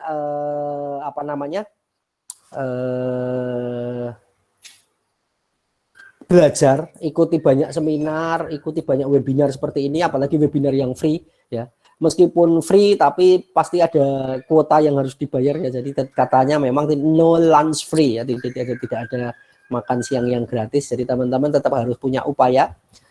Dan belajar dari senior ini harus teman-teman kembangkan. Pokoknya cari di UNS yang sekarang siapa sih yang udah pernah lolos. Aku pengen belajar tips trik lolos dari orang itu. Karena setiap orang akan memberikan insight atau memberikan gambaran yang berbeda tentu saja dalam hal tips trik supaya PKM-nya lolos di Danai Dikti ini. Nah, untuk mengembangkan supaya ada ide, lakukan langkah-langkah ini ya teman-teman.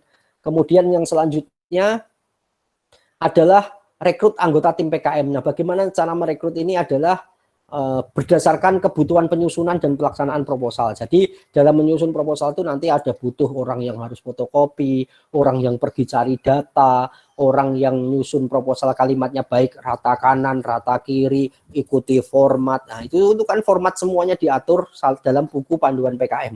Nah, itu harus teman-teman ikuti gitu. Itu harus teman-teman ikuti. Dan teman-teman jadikan dasar dalam melakukan perekrutan anggota tim PKM. Jadi kebutuhan penyusunan itu apa saja, kemudian pelaksanaannya nanti apa saja, itu pertimbangan itu yang teman-teman jadikan sesuatu untuk merekrut anggota. Kemudian pembagian tugas, ada format, konten, perizinan, dan lain-lain. Jadi di perizinan itu juga banyak, termasuk pada saat saya merealisasikan program kreativitas mahasiswa kan harus izin tempat kepada Bupati Sragen, kemudian harus mencari juri, harus izin ini, izin itu, nyari peserta, dan sebagainya. Nah, itu nanti akan ada banyak tugas-tugas setelah PKM didanai. Nah, itu teman-teman pas merekrut anggota itu direlevansikan ke arah sana. Oleh karenanya tadi salah satu anggota PKM saya itu adalah orang-orang yang saya ambil dari orang pramuka gitu. Untuk supaya nanti memudahkan akses saya dalam melaksanakan atau merealisasikan ketika PKM M saya tadi didanai oleh Dikti. Kira-kira seperti itu. Kemudian teman-teman, hal yang perlu menjadikan perhatian lagi dalam melakukan rekrutmen anggota tim PKM itu adalah terkait dengan kompetensi anggota tim dan kolaborasi dengan beda disiplin ilmu.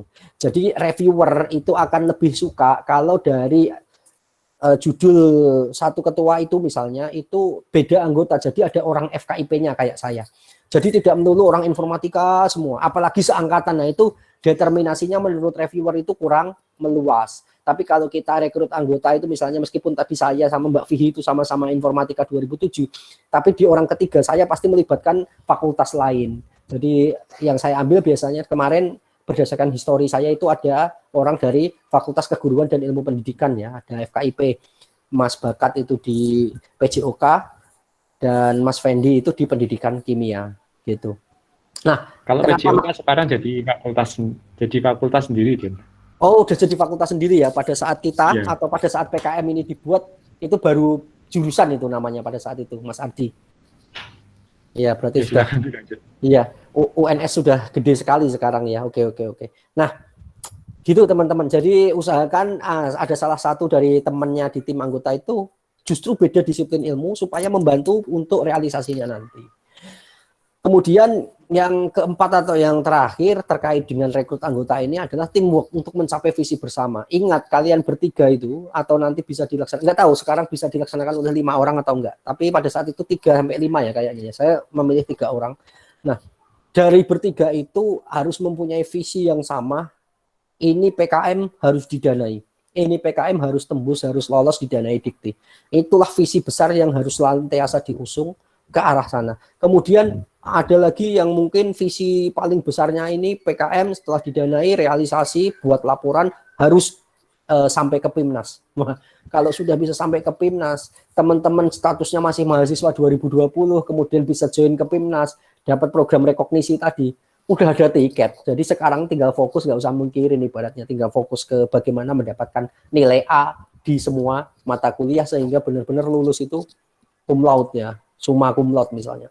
Jadi bisa nggak usah mikirin. Jadi kan kalau kita kan kadang-kadang mikirin mata kuliah masih sama mikirin skripsi yang harus dibuat pada zaman-zaman saya kuliah. Kalau sekarang sudah ada program rekognisi itu kan berarti kalau sudah sampai PIMNAS kemudian misalnya sampai juara dan bisa dijadikan sebagai rekognisi menjadi salah satu persyaratan untuk bisa menjadi S1 informatika kan enak sekali itu. Jadi teman-teman tinggal fokus saja ke kuliahnya, mencari nilai dan mencari achievement lain gitu, karena satu tiket persyaratan menjadi sarjana informatika sudah kepegang gitu. Nah, ini kan visi yang sangat besar yang harus tentu saja teman-teman junjung ya, yang harus teman-teman goalkan. Kemudian selanjutnya jurus ketiga itu terkait dengan dosen pembimbing. Nah, ini juga tips and trick ini karena ada Mas Ardi dan sama Dwi Harto mungkin yang masih join. Ini saya memberikan tips untuk memilih dosen pembimbing karena yang namanya dosen pembimbing itu juga menjadi penting karena syarat PKM itu harus ada dosen pembimbingnya juga gitu.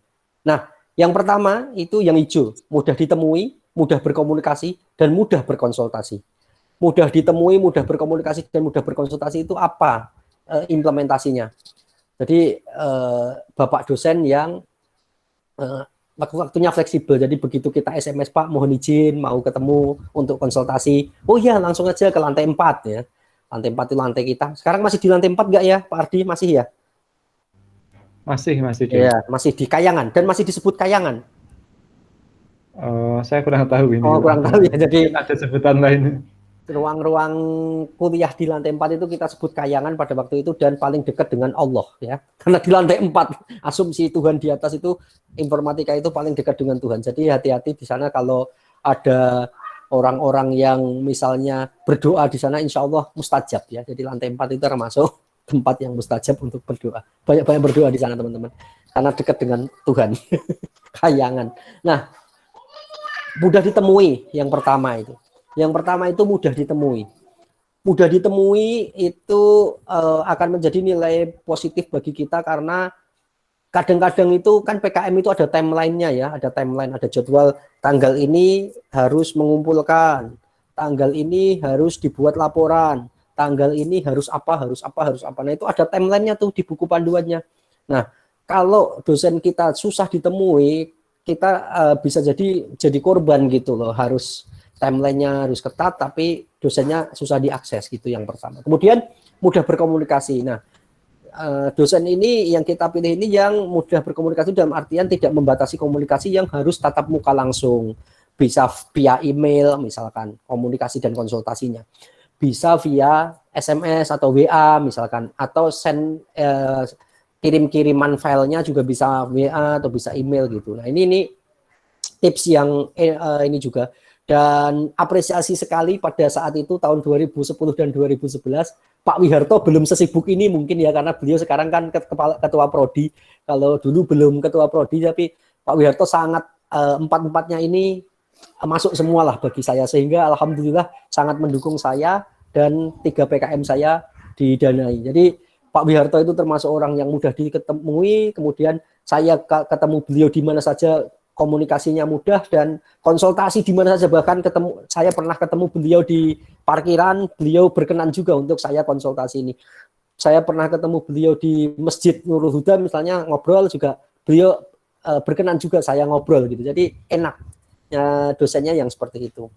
Kemudian yang kedua adalah yang memberikan motivasi untuk tujuan besar itu. Jadi dosen ini selain yang kita butuhkan adalah hard skill-nya ya istilahnya, dalam hal ini bagaimana mengarahkan kita ke PKM ke arah format penulisan, ke goals-goals yang itu tuh juga bisa memberikan motivasi ke kita untuk tujuan yang besar. Nah, alhamdulillah juga Pak Wiharto pada saat itu memberikan motivasi kepada saya untuk insya Allah goal harus digolkan lah gitu.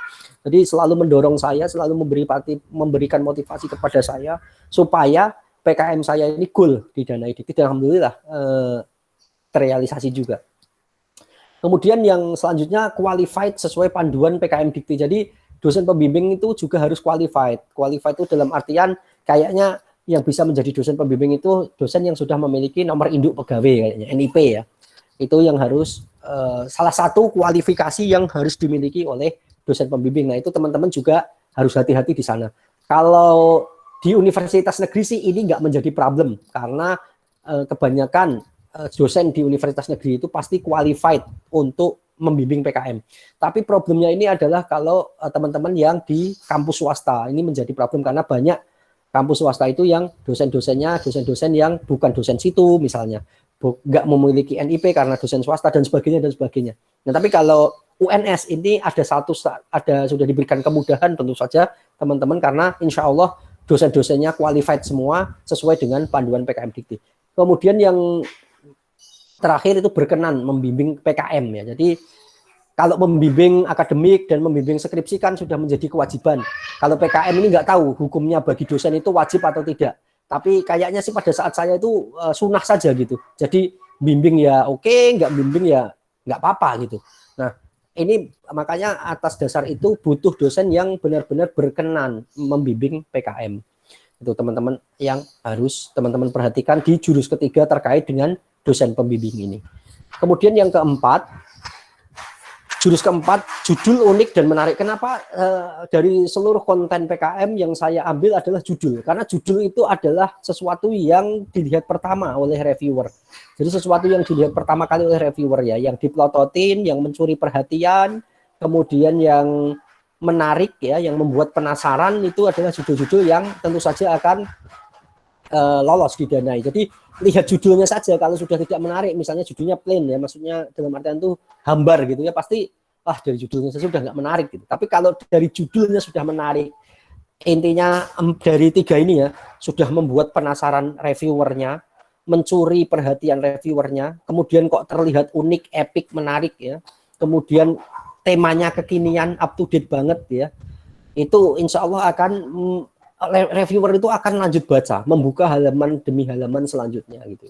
Halaman demi halaman selanjutnya akan dia buka karena menurut dia judul kita ini layak untuk dilanjutkan. Nah, kalau baca judulnya saja sudah tidak menarik, kadang-kadang PKM kita itu bisa jadi dibuang karena reviewer itu memeriksa ribuan proposal ya. Ingat itu teman-teman. Jadi bukan yang satu proposal satu reviewer, bukan. Ratusan bahkan sampai ribuan proposal harus diperiksa reviewer. Jadi tidak akan segan reviewer membuang begitu saja ke tong sampah misalnya, atau langsung dipinggirkan gitu, disingkirkan ketika proposal teman-teman itu dari judul saja sudah tidak menarik gitu. Itu yang jurus keempat.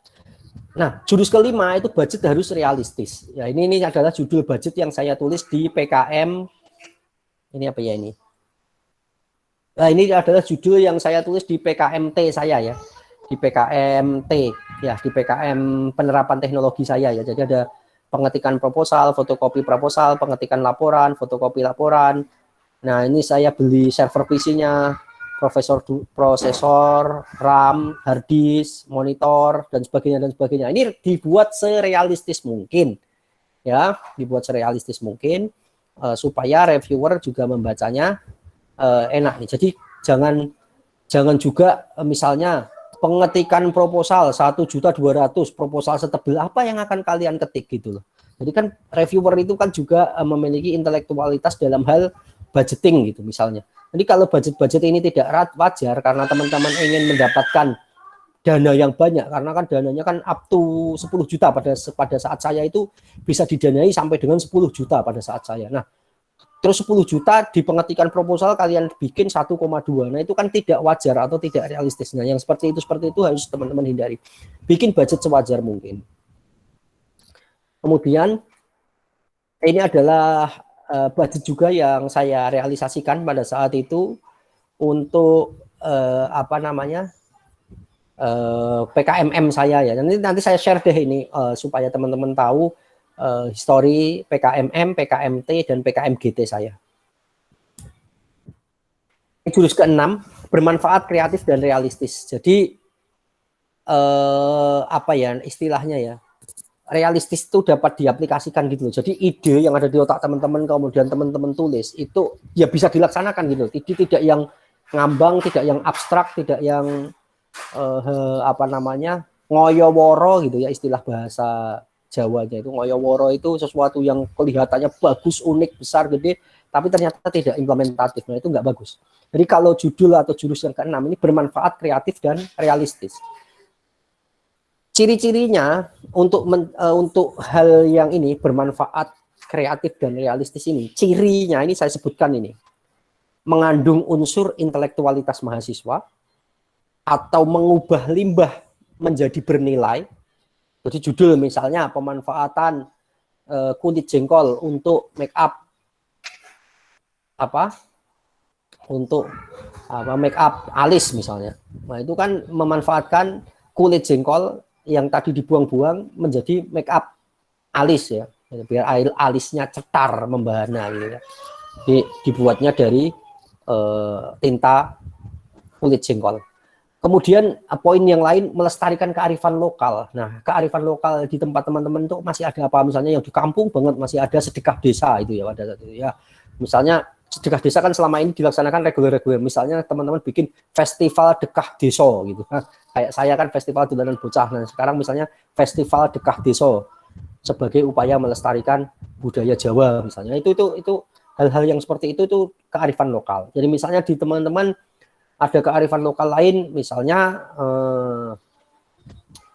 Sinoman, ya Sinoman. Apa yang bisa kita ambil dari aktivitas Sinoman ini? Sinoman menjaga keharmonisan silaturahmi antar tetangga misalnya. Nah itu tapi teman-teman buat apa programnya di sana? Nah itu tuh sesuatu yang lokal tapi arif gitu. Artinya lokal wisdom yang banyak itu teman-teman manfaatkan untuk menjadi ide dan dituliskan ke dalam PKM. Kemudian ini poin yang teman-teman harusnya mudah ya, berbasis IT. Jadi sesuatu yang berbasis IT itu biasanya kreatif gitu. Jadi dan teman-teman bikin yang menarik gitu. Jadi kalau berbasis IT ini adalah teman-teman banget lah istilahnya ya. Jadi mahasiswa informatika banget yang berbasis IT ini harusnya mudah bagi teman-teman untuk membuat judul yang bermanfaat, kreatif dan realistis. Dan yang terakhir poin jurus ke-6, ciri atau karakternya itu kondisinya kekinian, harus kekinian ya. Jadi misalnya sekarang itu SMS Gadwe udah nggak zaman, wis ora usum, usum toh gitu ya, udah nggak zaman. Jadi kayak SMS Gadwe udah nggak saatnya ditayangkan, jadi lupakan misalnya. Yang kekinian sekarang apa? Misalnya Instagram yang Instagramable, apa terus influencer, endorse, aktivitas-aktivitas yang lagi hits sekarang lah, just tip misalnya, apa segala macam. Nah itu lagi kekinian, itu teman-teman angkat sebagai ide dalam penulisan PKM Dikti. Kemudian yang terakhir adalah taat format ya. Jadi ini adalah gambar dari sampul pedoman satu buku panduan PKM ya tahun 2020. Saya juga kemarin sempat browsing nemu image ini, sehingga inilah isi dari ini yang harus teman-teman taati. Jadi teman-teman idenya menarik, dapat realisasikan, bermanfaat, tapi formatnya salah atau formatnya tidak sesuai, bisa juga tidak lolos gitu. Jadi, memang tidak lolos, bisa juga dibuang juga itu ininya. Pertama ikuti formatnya. Jadi format penulisannya kan banyak sekali ya. Format penulisannya itu harus diikuti kanan kirinya, fontnya, spasinya. Kemudian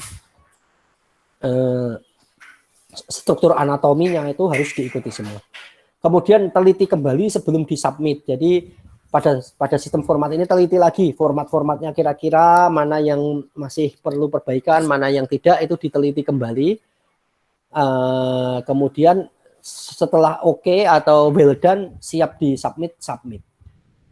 Yang terakhir penting sekali, jangan salah kamar. Jangan salah kamar itu maksudnya teman-teman tuh bikinnya apa? Misalnya PKM kewirausahaan, tapi teman-teman tempatkan atau kategorikan sebagai PKM pengabdian masyarakat, atau teman-teman sebenarnya pengabdian masyarakat tapi teman-teman tempatkan sebagai PKM penelitian. Nah, kalau salah kamar itu nanti akan salah sampul, salah tema, salah kamar, salah kategori. Nah, itu juga fatal. Akibatnya tidak dibiayai oleh Dikti atau Dipa UNS. Nah, 3 hal ini yang pada posisi taat formal ini harus teman-teman ikuti detail di bagian ini. Jadi ini teman-teman tidak bisa berkreasi ya, tidak bisa mengeluarkan kreativitas. Oh, ini kan program kreativitas sehingga formatnya juga terserah saya. Enggak begitu. Karena format itu diatur dan dipandu, sehingga teman-teman harus ikuti panduan dan aturannya. Terima kasih, materinya cukup Mas Ardi, mungkin cukup lama ya saya bicara, kita bisa diskusi sebentar sebelum nanti pada akhirnya kita selesaikan materi pada hari ini. Dan silakan Mas Ardi, saya kembalikan ke Mas Ardi untuk kita diskusikan atau ada pertanyaan mungkin Mas yang Denny, bisa saya bantu. Penyampaian materinya itu tadi pengalaman Mas Denny yang ikuti PKM, jadi Mas Denny itu ini ya berprestasinya lewat PKM pada waktu itu. Tadi beberapa poin menarik ya, itu bisa juga nanti diterapkan di bidang lain, misalnya ketika teman-teman nanti mengerjakan skripsi, bagaimana memilih pembimbing, tadi juga sebenarnya bisa masuk juga ya, ini tadi juga reliable, maksudnya juga cocok ya bagaimana memilih pembimbing untuk skripsi itu ya, misalnya untuk skripsi itu, atau mungkin teman-teman punya bakat di bidang lain, mungkin tidak harus PKM ya, mungkin mengikuti kegiatan ekstrakurikuler atau apa itu salah satu dari beberapa cara yang bisa digunakan untuk memaksimalkan bagaimana kiprah kalian sebagai mahasiswa ya, yang punya prestasi begitu. Tadi terima kasih atas tips-tipsnya dari Mas Denny begitu. Oke, kita masih ada waktu sekitar 15 menit.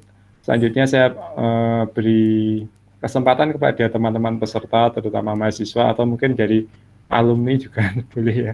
Nanti bertanya kepada pemateri atau dari teman-teman mau bertanya ke alumni yang hadir ya, mungkin pengalaman yang lain juga bisa. Silakan. Teman-teman saya banyak ini Pak Aldi yang hadir di sini nih kayaknya. Ada beberapa penyusup juga ada ini, penyusup. Kebaca namanya ini penyusup. Iya ini banyak ini. Saya juga mendeteksi. Silakan bisa langsung ini ya lewat mic ya atau lewat chat juga bisa. Silakan di unmute kalau lewat mic. Silakan.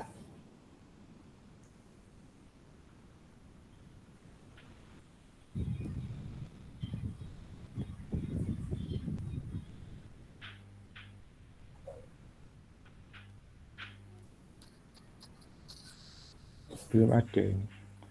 Oh ya, kalau belum saya belum ada pertanyaan ya.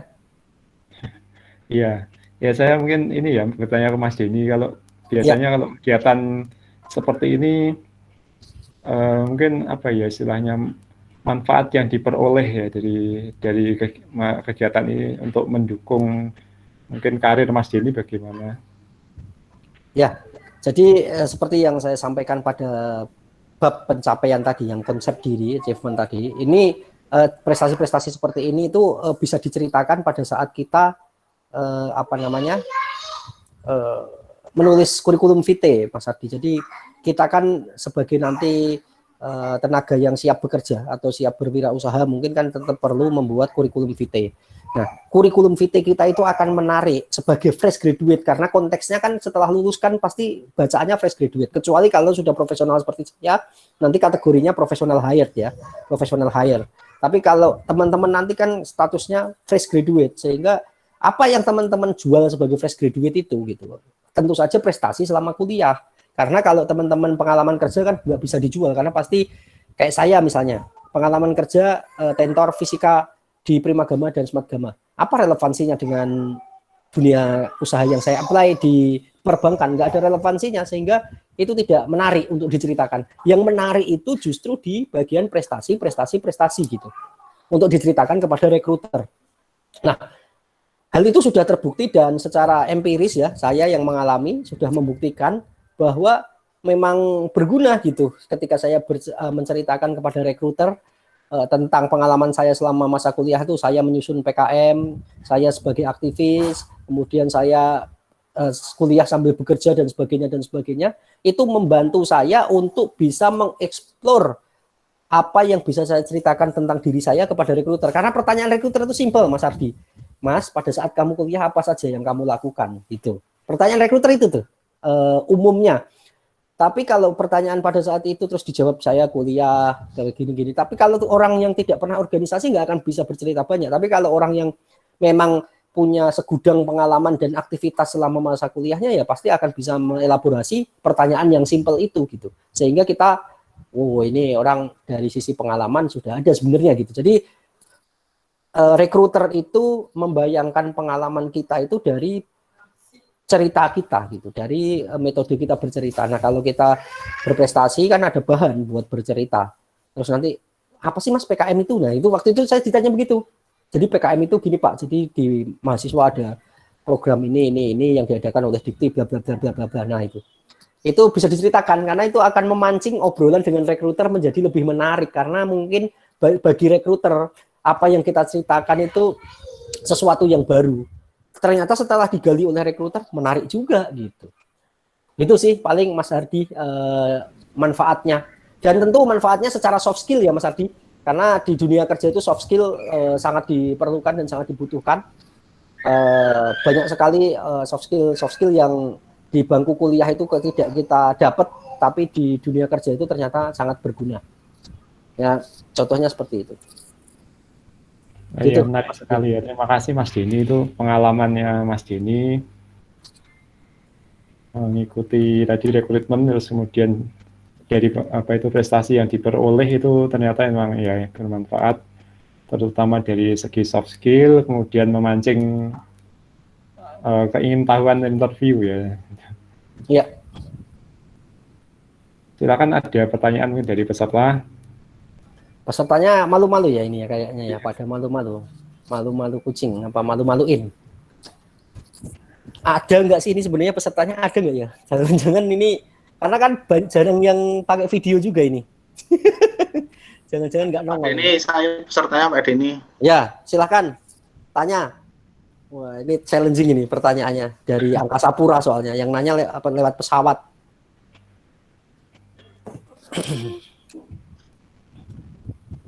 Ayo teman-teman, adik-adikku. Oh ya, ini ada dari mahasiswa dari angkatan 2018. Oke. Banyakan lomba ya, ini dari Muhammad Rifki Priyo Susanto, angkatan 2018. Kebanyakan lomba diikuti secara berkelompok. Bagaimana cara mencari rekan kerja yang sesuai? Itu pertanyaan pertama Mas Denny. Oke. Kemudian yang kedua, kalau sudah ada kelompoknya, bagaimana menjaga semangat seluruh anggota kelompok agar bisa fokus? Lah ini mungkin tantangan ya kalau lomba berkelompok memang seperti ya, itu. memang.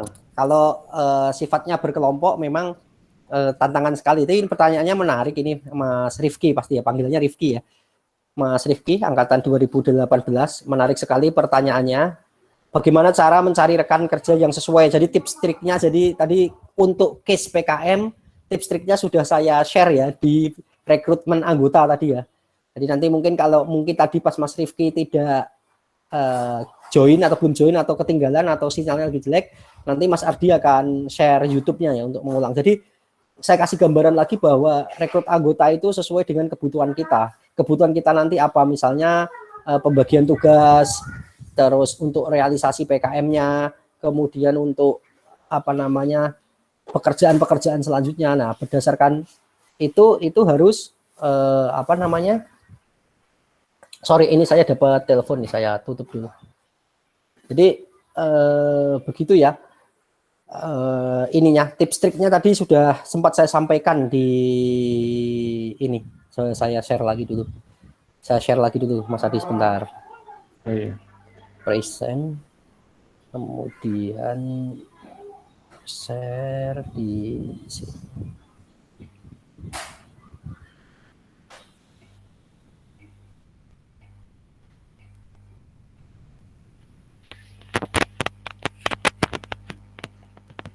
Nah, di sini di rekrut anggota ini ya, Mas Rifki. Jadi tadi saya sudah sampaikan khusus di PKM ini kalau merekrut anggota coba berdasarkan kebutuhan penyusunan atau pelaksanaan proposalnya. Kemudian atas dasar pembagian tugas ya, nanti siapa yang ngurusin format, siapa yang concern atau ngurusin konten yang akan dibikin. Ada pihak yang nanti ada perizinan yang harus diurus, kemudian minta tanda tangan ke dosen pembimbing dan sebagainya itu siapa yang handle. Nah, terus kompetensi anggota tim ya, kompetensi itu dalam artian kalau misalnya nanti kalian mau bikin program kreativitas mahasiswa yang membutuhkan bahasa pemrograman C atau C++ misalnya, atau apa istilahnya, yang sekarang saya nggak tahu ya, dulu nggak tahu, sekarang lupa. Jadi itu disesuaikan sama kompetensi anggota timnya. Terus kalau bisa kolaborasi dengan beda disiplin ilmu. Jadi untuk PKM ini tipsnya, kalau ini justru jangan satu jurusan. Misalnya 3 orang ya, yang 1 orang ngambil dari jurusan atau fakultas lain. Nah, itu akan lebih diperhatikan oleh reviewer. Kemudian teamwork untuk mencapai visi bersama. Lah ini relevansinya dengan pertanyaan yang kedua.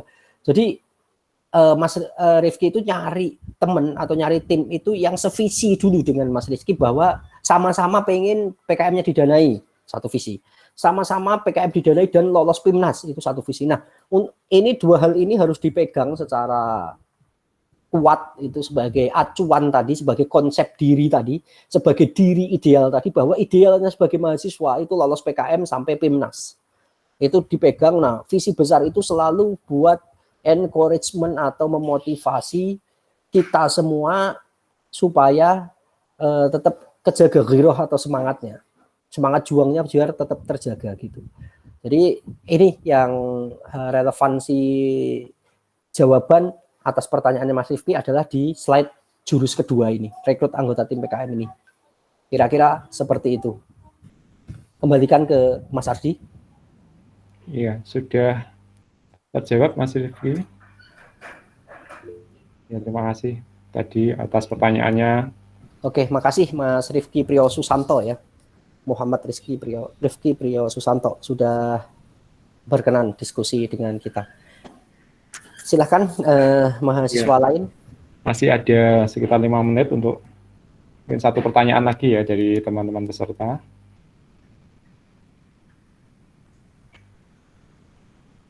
Atau teman-teman alumni mungkin juga boleh. Atau kita bertanya ke alumni. Boleh, alumni Mas Taufik lagi ngapain gitu ya.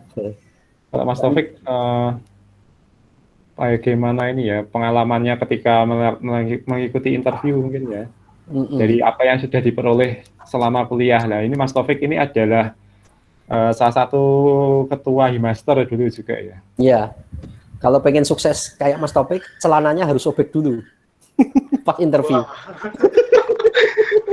Jangan diingat-ingat Mas Denny. Ya pas interview celananya sobek, pinjem ke saya itu, saya kasih pinjem. Ya, Mas Denny itu salah satu yang menginspirasi saya sebenarnya. Dulu sih pengalaman sama Mas Denny itu PKM pernah ikutan, cuma ya memang kontribusi saya memang tidak terlalu banyak. Karena ya semuanya udah diselesaikan sama Mas Denny. Tapi satu hal yang saya ingat, Mas Denny pernah pesan ke saya bahwa PKM ini harus diteruskan ya, nanti kalau saya udah lulus gitu. Ya. Dan saya sempat ngajuin, sempat bikin, cuma alhamdulillah belum didanai.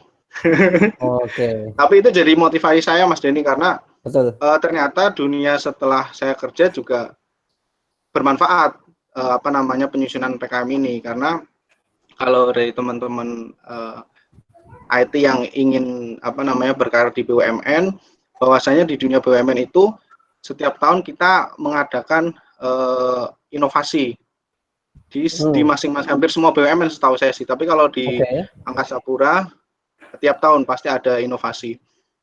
Dan ini udah tahun ke-5 berarti tahun ini, dan alhamdulillah saya pernah dapat juaranya lah. Tapi ternyata setelah menjadi juara itu ternyata tidak serta-merta menjadi yang terbaik, tidak, karena setelah didaftarkan di BUMN Millennial Innovation Summit, karena event BUMN kementerian juga ternyata ada lagi, dan di sana tidak ada apa-apanya dengan teman-teman yang lain. Ternyata masih banyak teman-teman yang lebih kompeten dan punya daya saing yang lebih gitu loh. Jadi di sini sih saya harap bahwa PKM ini sebenarnya bukan hanya sekarang aja bermanfaat, tapi nanti setelah kerja di dunia kerja juga akan sangat bermanfaat. Salah satunya nanti sebelum masuk dunia kerja yang tadi sudah disampaikan sama Mas Denny, nanti ketika interview pasti akan ditanyakan selama kuliah ini apa yang udah dilakuin, apa yang udah bermanfaat, menghasilkan apa. Memang bukan hanya dari sisi PKM, mungkin menjadi aktivis juga menjadi salah satu manfaat seperti itu ya. Cuma nanti ketika interview harus ada value diri yang kita tawarkan ke interviewernya. Seperti itu kurang lebih ya Mas Denny ya. Mungkin Mas Denny lebih pengalaman terkait interview ini. Ya, karena setidaknya saya sudah 2 perusahaan, kamu baru 1 ya, Le ya. Ya Mas Denny, kayaknya sih saya satu-satu aja Mas. Satu aja ya. Nggak loncat-loncat ya, udah challenging ya. Sementara sih kayaknya belum ada. Aku nanyanya udah nyaman loh ya, udah challenging, karena sesuatu yang nyaman tuh malah kadang-kadang nanti ini membuat kita nggak berpikir lagi gitu. Saya nunggu tawaran dari Mas Denny sebenarnya ini. Nanti saya bikin perusahaan dulu deh kalau begitu. Seperti itu Pak Aldi kurang lebih pengalaman saya setelah di dunia kerja. Iya, terima kasih Mas Taufik berbagi pengalamannya. Jadi intinya ternyata setelah kerja itu tidak terus berhenti kita nyaman gitu ya, masih ada banyak tantangan itu, termasuk itu Mas Taufik ini kerja di salah satu BUMN yaitu Angkasa Pura. Di situ ada ya kayak lomba inovasi gitu ya, itu salah satu tantangan yang ketika setelah bekerja ada peningkatan diri lah kayak gitu. Kita dituntut untuk berkontribusi ya intinya itu ya. Ke instansi ya itu. Terima kasih atas berbagi pengalamannya tadi Mas Denny, Mas Taufik gitu. Ya, Mas Taufik itu di BUMN, Mas Adit tadi kayaknya BUMN juga tuh, Adit 2008 Ya, di 2008. Dia Ya. Mas Adit juga di Wika. di Wika ya. Mungkin Ya, Mas Adit bisa menambahkan. Mas Adit itu Adit, Adit tuh dari sejak kuliah sudah pendiam sih. Di sini diem kali dia. Iya, alhamdulillah masih konsisten, Oh, pendiam Mas Dik. masih konsisten pendiam ya, Mas Adit ya. Ingat betul tuh Adit tuh orangnya pendiam sekali. iya baik. Untuk selanjutnya apakah ini ya masih ada tambahan itu karena kita sudah di Boleh. jam. Iya ini ada Boleh, Mas pertanyaan Adi. dari Silakan. Mbak Risa ya, ini Mbak Risa dari apa itu namanya saya lupa. Kimia dia kimia tuh, penyusup itu. Jadi kimia nggak apa-apa Pak Ardi. Mungkin pertanyaannya Risa bisa memacu teman-teman untuk Iya satu lagi ya. Silakan Mbak Risa, silakan.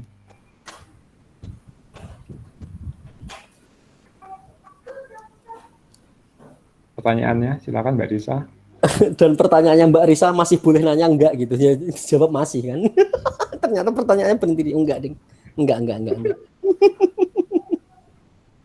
Cara memotivasi teman-teman yang belum tertarik PKM. Ya baik, saya jawab ya, bagaimana cara memotivasi teman-teman yang tidak tertarik atau enggak tertarik PKM sama sekali ya. Nah itu saya nggak tahu motivasi teman-teman kuliah kalau tidak tertarik PKM itu apa yang pertama, tapi memang pasti ada ya, manusia di dunia ini kan memang sangat bermacam-macam, pasti ada aja yang memang tidak tertarik PKM sama sekali. Yang membuat tertarik kepada PKM dimotivasi mungkin orang itu kalau motivasinya secara material itu kadang-kadang lebih terpanggil. Jadi pertama PKM ini ada duitnya loh gitu. PKM ini ada uangnya loh gitu. PKM ini ada dagingnya loh gitu. Jadi itu dimotivasi dari sana. Dan keren sekali ketika mahasiswa yang biasa jajan 10.000 di kantin, 12.000, 15.000, bahkan pada saat zaman saya itu 5.000 itu soto di kantin itu. Soto kantin MIPA itu karena memang budget pada saat kuliah itu makan itu harus 5.000 saja. Kalau lebih dari 5.000 nggak bisa buat bensin pada saat itu ya. Jadi sejak kuliah tuh saya sudah menjalankan fungsi-fungsi financial planner ya. Gila nggak sih? Jadi uang saku 15.000 itu dibagi ke transportasi, makan siang sama lain-lain, 5.000-nya lain-lain. Transportasinya pada saat itu bensin 4,5 ya. Jadi saya beli 5.000 terus di pom bensin dengan motor Karisma. Ya, kita kembali ke topik. Topiknya topik Febrianto lagi. Kembali ke topik PKM ini ya. Jadi untuk memotivasi teman-teman yang sama sekali tidak tertarik, coba dimotivasi pertama dengan sisi material. Jadi ini PKM ada dananya, ada uangnya. Apa nggak tertarik tuh dapat uang, itu yang pertama. Kalau yang kedua mungkin dimotivasi dari rekognisi tadi. Kalau kalian lulus PKM didanai kemudian sampai ke PIMNAS, nggak bisa loh nggak bikin skripsi lulus gitu. Jadi pakainya program rekognisi. Nah itu kan harusnya bisa memotivasi sih. Nah kalau dengan material nggak ada, kemudian karena kan hal tersulit dalam hidup sebagai mahasiswa kan nanti skripsi. Kalau sudah dimotivasi kemudahan untuk menjalankan hal tersulit dalam hidup saja tidak termotivasi, nah itu mungkin mahasiswa semacam apa saya kurang tahu juga. Nah, jadi mungkin coba diusik atau dibidik dari dua hal itu. Ini ada secara materi nih, ada uangnya.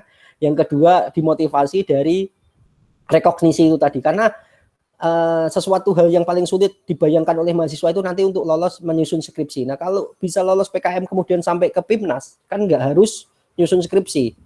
Nah satu hal yang sulit semasa kuliah sudah terlewatkan. Nah itu kan memotivasi juga.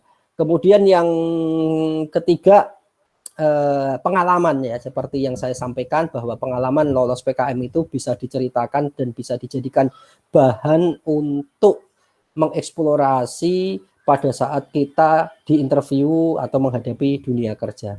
Kalau itu pun tidak termotivasi, I don't know tujuan teman-teman hidup apa. Tapi ini adalah pengalaman pribadi Risa ini, Mas Hardi ini tidak tertarik sama PKM sama sekali. Memang dia bukan cewek yang materialistis. Dan pada saat itu mungkin belum ada rekognisi. Dan yang ketiga mungkin dia akan bekerja tidak di yang kaitannya sama ini, sama apa namanya, interviewer gitu. Tapi dia nulis nih di kolom komentar, saya lolos 6 PKM loh Pak. Tuh keren kan Mbak Risa, lebih bagus, lebih tinggi dari saya. Mbak Risa kimia 2009 apa 10 ya lupa saya. 2009.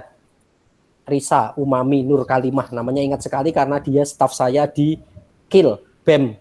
Jadi di KIL itu apa, konsolidasi internal lembaga Badan Eksekutif Mahasiswa. Risa ini staf saya ya. Jadi begitu Mas Ardi. Dia lolos 6 PKM, keren. Jempol. Terima kasih Mbak Risa, Ketua Ikhlas Bulang Community. Ya, adiknya ketuanya Iin. Oh iya. Adiknya, tapi dia nggak dianggap sebagai adik oleh Iin. Karena dia termasuk adik yang durhaka sama kakaknya. Iya. Silakan. Terima kasih ini untuk apa, karena sudah jam 10 nanti. Oke. Ada agenda berikutnya ini ya Pak Denny ini ya. Iya, Jadi, saya jam 11 ada yang harus dihadiri lagi di webinar Bank Nagari Pak Ardi. Mohon maaf tidak bisa berlama-lama. Ya, untuk kesempatan hari ini saya cukupkan dulu untuk webinar pada pagi hari ini. Terima kasih atas kehadiran teman-teman peserta mahasiswa. Jadi nanti poin pentingnya sebenarnya bukan hanya di PKM ya, tapi bagaimana kita mengukir prestasi sebagai mahasiswa, khususnya selama kuliah di S1 Informatika UNS. Tadi salah satu motivasinya diberikan oleh Mas Denny, contoh kasusnya adalah PKM ya, ini dari Mas Denny yang dulu pernah mengikuti begitu. Tapi ini pesan saya kepada mahasiswa, silakan dikembangkan minat bakatnya masing-masing, dimaksimalkan ya, akhirnya nanti bisa untuk menambah apa tadi, pengalaman di kurikulum vitae, nanti ketika kalian mendaftar pekerjaan nanti bisa mendukung begitu. Terima kasih atas penyampaian materinya Mas Denny, kemudian teman-teman alumni tadi Mas Taufik, Mas Adit, terus mungkin dari jurusan lain ya tadi Mbak Risa. Mari kita akhiri webinar pada kesempatan pagi hari ini dengan bacaan alhamdulillah. Alhamdulillahirabbil alamin. Terima kasih, sampai jumpa mungkin di kesempatan webinar selanjutnya. Baik, selamat pagi. Wassalamualaikum warahmatullahi wabarakatuh. Waalaikumsalam warahmatullahi wabarakatuh. Mohon izin live ya Mas Adi. Mohon izin live.